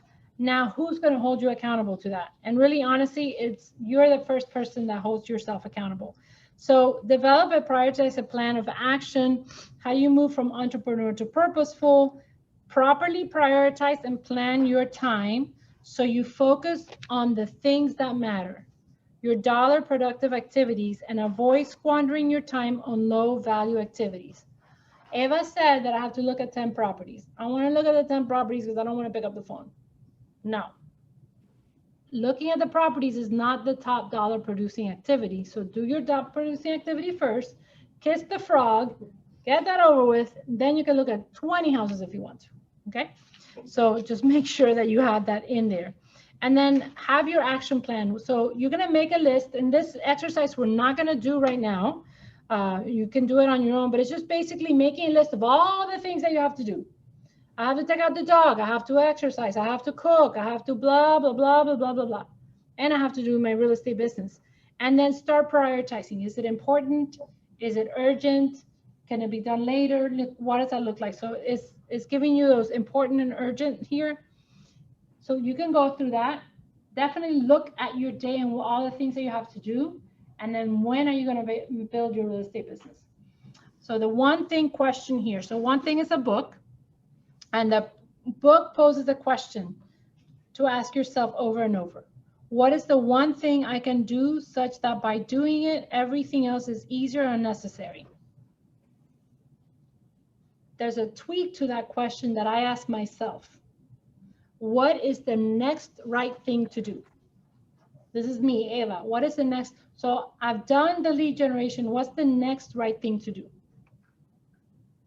I just spoke with somebody and they told me that, yeah, let's meet for tomorrow. But that was my first call. I still have 2 hours. Do I stop what I'm doing and do what they asked me to do? Or do I continue honoring my time commitment to lead generation? You continue with lead generation. And then after that, what's the next thing? I go back to the first guy that asked me for whatever, okay? Because if not, this happens to a lot of new agents. New agents, listen to me. Oh my God, I got a deal. They forget to lead generate for the next week or 2 weeks because they're looking. This is the buyer. This is the one. And then they start and the buyer goes, no, ese no me gusta. No, I don't want to make it. You're like, oh my God, I know that they can buy. They have the qualification letter, all that stuff, but they're not making the offers. And then you become frustrated, upset, delusion, that it's not happening. And in the meantime, you stop doing what got you that one deal. So do you prefer to get 10 more deals and then have a choice of who to work with? Or pull your hair because this person that said that they wanted to buy now is like saying, you know what, forget it. This is too hard. I'm going to do it in the 6 months. And you're like, Poncho, I just wasted 2 weeks with this bobolón when I could have been calling every day. So you're gonna laugh. Dunia just laugh. Frank has this cute little smile there. Listen to me. Listen, Linda. You got a hook. You got a live one. Amazing. You still have 2 more hours to lead generate. Do it. And tomorrow, do it again. And tomorrow. And then, by the way, if this helps anybody, the visual, before noon is lead generation time. Is getting the leads for you. Is making those appointments. After, in the afternoon, after 1, all the business stuff that you want to do. Okay? So that's when you tell the people, that's great. You know what? Can I call you at 3 so we can get more of the details? Let's meet tomorrow at 4. Everything in the afternoon. When you stick to your schedule and you start doing things like this, you're going to call the doctor's appointment and say, I have an appointment at 9 o'clock in the morning available, or 1. What's better for you? 1, because what are you doing in the morning? Lead generating. Okay? And we say in the morning because if you leave it for the afternoon, you won't do it. Okay, so that is that. So live by the calendar. So page 51. Truth. Successful agents plan their days and stick to their plans. Okay? There's a saying something, if you don't make your plan, you plan to fail, or something like that. I'll come up with that. But definitely is having that habit, okay? So Ignite, you will find the habit of planning is a critical. Scheduling activities that generate revenue first and scheduling those that maintain your business second. So the time blocking. Time blocking is something you're going to hear in Keller Williams, you're going to hear in other places, but it's basically, I have the schedule from this time to this time. I have blocked it to make my calls. At this time, I have blocked it to do my follow-ups. This time is when I'm going to eat. This time is my appointment time. You know, I might have like 1 o'clock and 3 o'clock, whatever you do. I have blocked my calendar based on my daily activities, right? So if you have kids and you know that at 2:30 you have to be leaving to go pick up the kids, then you don't block an appointment at that time. However, I can do it at 5, okay? Or I have, you know, Frank has a client every Thursday at 3 o'clock that does the personal training. Well, I know that on Thursdays at 3, I can't do whatever I was going to do. Then you put it around. So each person's going to have a different time block, each different schedule. However, in that schedule, you should have the things that you're going to do. 1, script practice. 2, lead generate. 3, lead follow-up. 4, going on appointments. Okay? 5, getting agreements, and then closing. So how does that happen? It's gonna have it blocked. So going on appointments, choose 1 or 2 times a day that you have it blocked off to go on appointments. Because your goal for that call is to make an appointment. Your goal is to make an appointment. You're asking for a lead, and maybe they gave you a lead, but just for an appointment. That person may not be ready right now to sell, so you're not going to go on an appointment there. Ask for the referral. If you're calling a for sale by owner like Kristen did, or an expired, your goal is to make an appointment to meet with those people. And the better you are at that script and handling objections, you're going to get that appointment. So if you're not going on the appointment that you set up at 1 o'clock in the afternoon on your calendar, what should you be doing at that time? You schedule 1 o'clock, I'm going to go on an appointment, but you didn't get an appointment that day. What do? You guys are getting it. You guys are good. You lead generate, and I'm going to add one more thing there too. You practice your scripts, your listing scripts or your buyer consultation. So if you have an appointment scheduled that I'm going to meet with somebody for a listing and you don't have a listing, the first thing you should be doing is practicing that script, the listing presentation, for example. And I tell people, just read it. Just read what you would be saying. In Ignite, there's tools on a listing script, and it's literally like what the agent says, what the person says, what the agent says.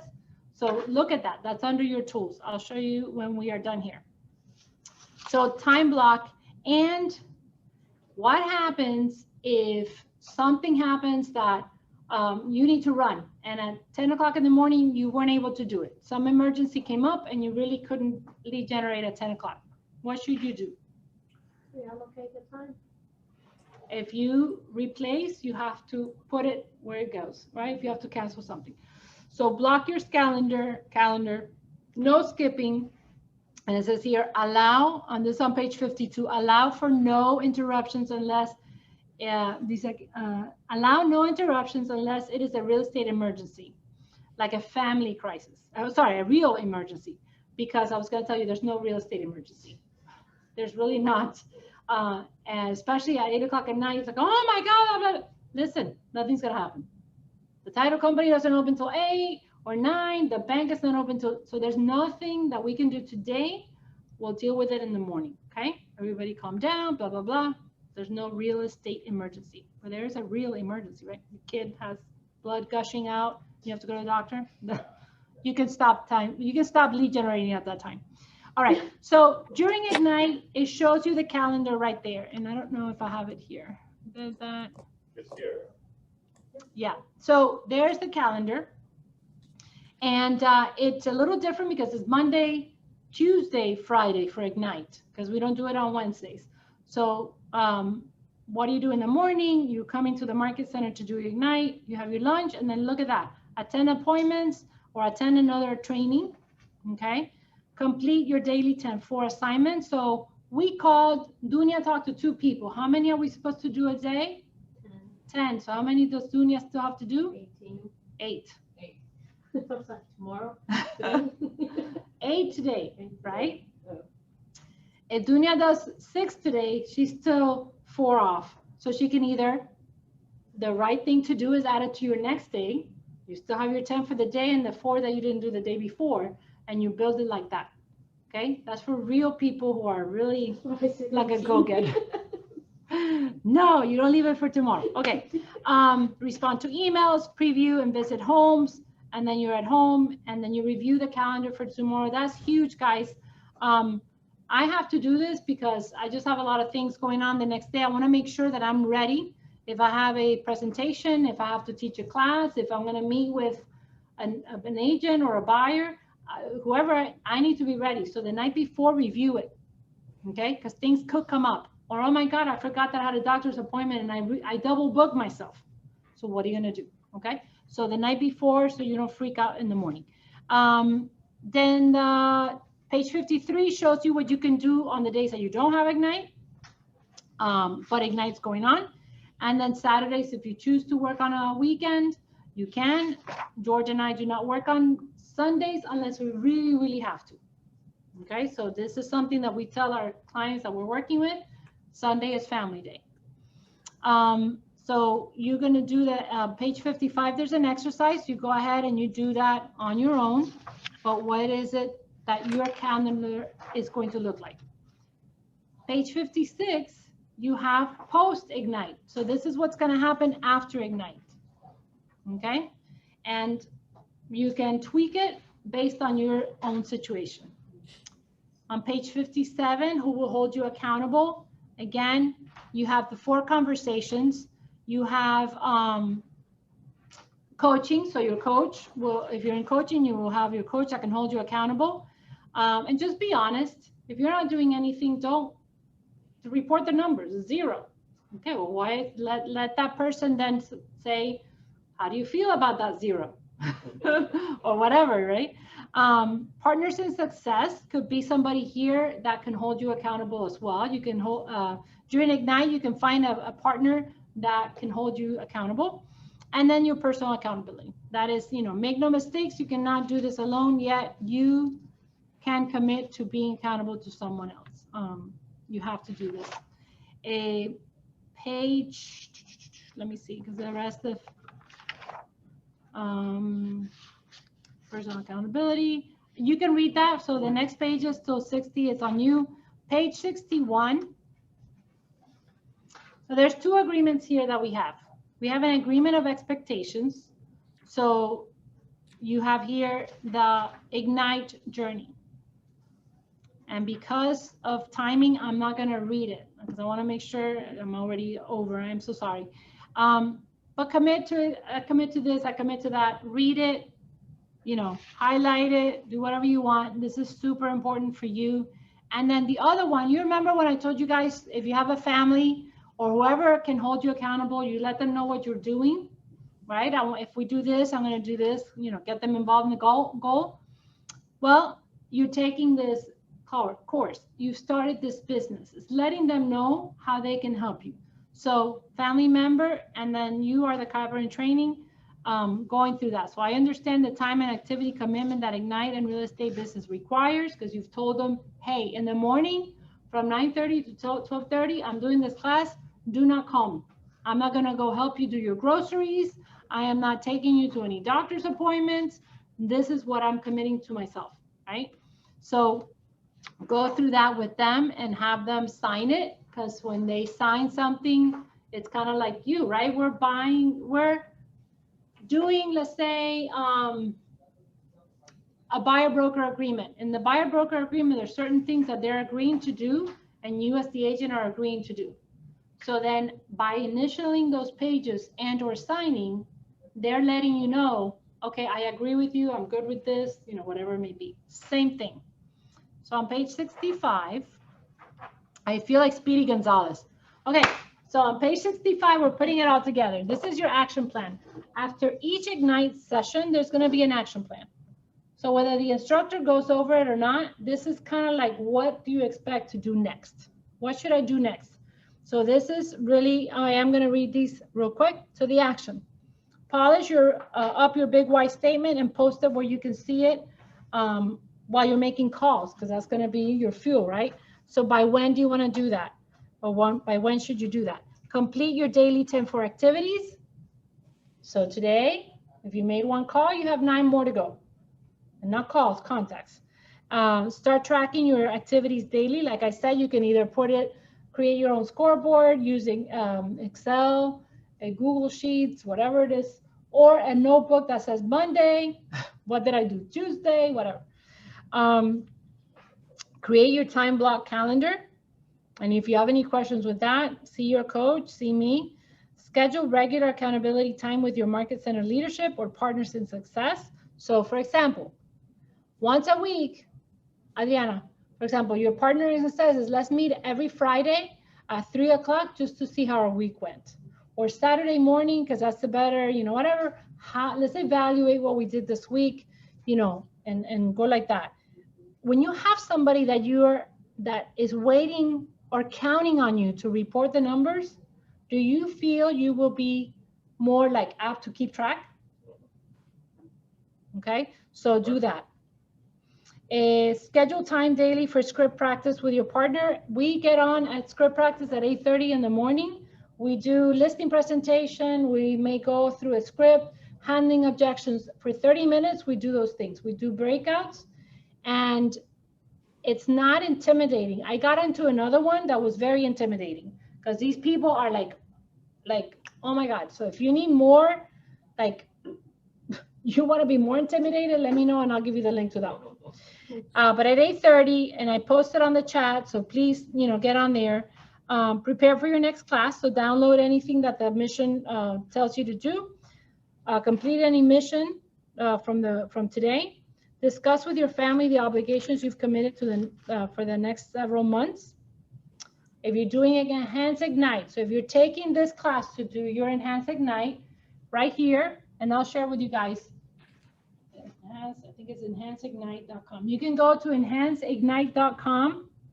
It's $45 to take the test, and you can sign up and get the information. I can also send you the study guide. So who here is taking the 45-hour post? So I have Frank, Kristen. I am. Frank, Kristen, Blerina. Who else? Dario. Dario. Yvonne. Yvonne? Yeah. And Carlos? Okay. Okay, so Dario and Yvonne, you guys came in a little bit after I said this. One of the things you have to do to be counted, and I will count you because you guys have been sharing, so I know you're there, is be on the screen. So I asked, you know, Frank, and Kristen were on the screen, so you guys have to be on the screen. All right, so for tomorrow, put your screen on. Okay. Okay. Okay. Yay! Mira, Aura, how are you? Okay, so I will send the study guide. That way you guys can start filling it out and you can sign up to take the test later on. If you don't want to do it now, you can do it towards the end, okay? If you finish this, the 11 out of the 12, for whatever reason you can't take it when we're taking it, you can take it again when we do it again, okay? So don't worry about it. As long as you have completed this, you can take that. Any questions or anything before we get off? When is the test? It will be the last Friday of Ignite, the 26th. We'll talk later. Any questions, guys? Cuando termine yo.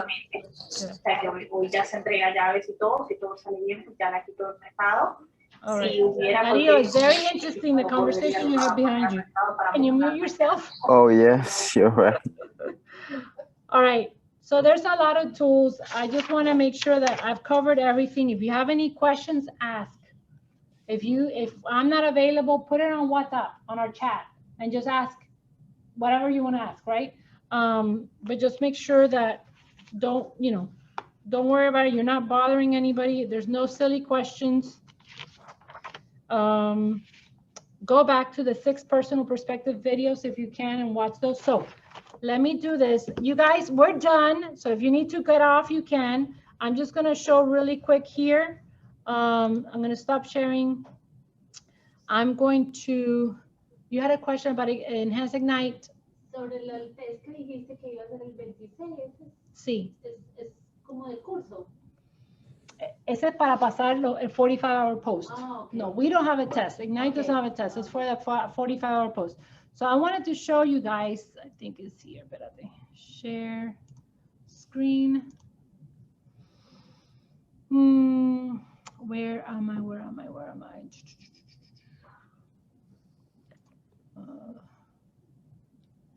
I don't know, espérate. Give me meaning. A ver.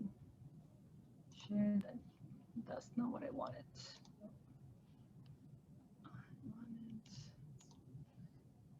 I want to get in here. Okay, let me see if it'll let me do this now. There it is. Okay. So when you get into KW Command, KW Connect, this is your calendar. You have training, resources, technology, blah, blah. I always tell people, if you're new, just start going like this. Click on here, go through each one, click on here, go through each one. That's how I learned, because we didn't have a Catherine when I started. We didn't have a lot of these we didn't have coaches. So I learned by just clicking. You can't break anything by clicking. So that's what I did, okay? Now you're on here and you go to training. KWU is Keller Williams University. So this is all the university material that they have, right? Business planning, blah, blah, blah, shift, agent system, whatever, all these stuff. But Ignite is right here. So you click on the Ignite, it looks like the binder cover. And then you're gonna have here student resources and instructor resources. You don't have to buy anything, you already have it. So just go in here and click on student resources. And you see all of the missions. You see all of the power session manual that you have. But if you forget it one day and you want to look it up on your laptop or something, you can. So when you click on mission, this is what I'm talking about. These are live links. So I can click on here and it's Gary Keller and it'll take me to that video of Gary Keller. I click on it, blah, blah, blah. Okay. So that's what that mission is. The manual is there. Now, remember I said that there's a listing presentation. Okay. So additional resources.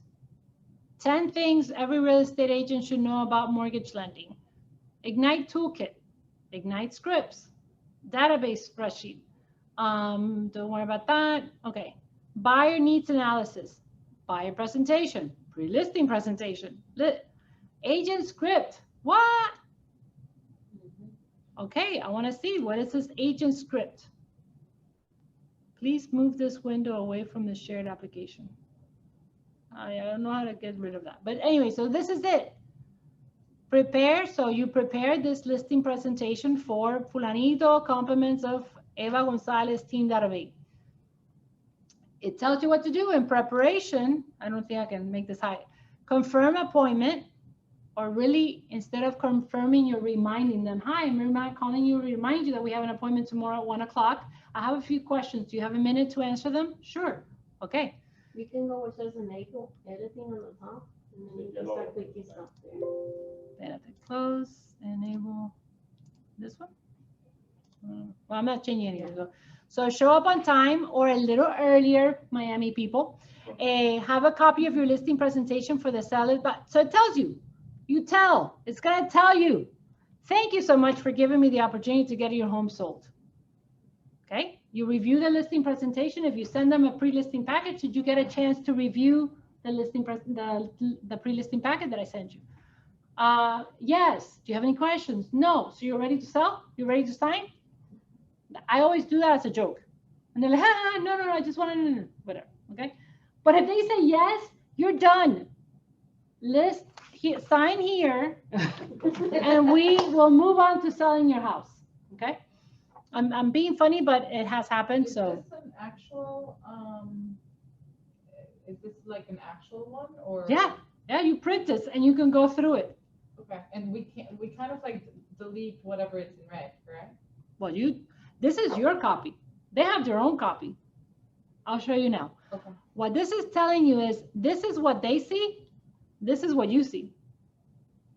So they don't see this in their copy, but you have it on this side, and this is, thank you. My goal today is to discuss why your motivation, what is good, I don't know what it is, but the 10 plus experience, when do you want to sell by, blah, blah, blah. So this is what we're going to do today. These are our goals. And we're going to decide if we're going to work together, because I can decide not to take that listing and they can decide not to choose me to sell their home, right? So I'm going to uncover, ¿por qué esta cosita no se mueve, chico? Anyways, I'm going to uncover the prioritize. So these are the questions and the things that I'm doing about this page. So when I'm telling you guys, you have an appointment blocked off at 1 o'clock to do a listing presentation, this is your listing presentation. Until you figure out what you're going to say and how pretty it's going to look and all that stuff, start having fun with this. And then you're going to get Isa. Isa, siéntate aquí. Isa's her daughter. Siéntate aquí. I'm going to go over this. Pretend that you are selling your house. And then you go through it. Okay? Don't try it with your pets because they don't answer well. Pero bueno, if you want to. That one might answer way too much. All right, guys. So left page is what you're going to do. Right page is what they see. So it's a very cool exercise. I mean, it's a real thing. It's people use this, right? Let me go back. Where am I? Yo ni sé dónde estoy. How do I get back to where I was at? Okay. So that is the listing presentation agent script. And then you have the listing presentation client script. The only thing is that they don't know it's a script, but that's what they're seeing in that one is their side. So if I open it up, just to show you real quick, this is what they see. Do you see it? Wow. So you have your cheat sheet on this side, but this is what they see. That is amazing. Yeah. So sorry. When you use KW command to create your listing presentation, which is fancier, this is very typed. This is very like, I got boring. The other one has pictures and you're carrying and oh my God, you're getting the keys. Okay.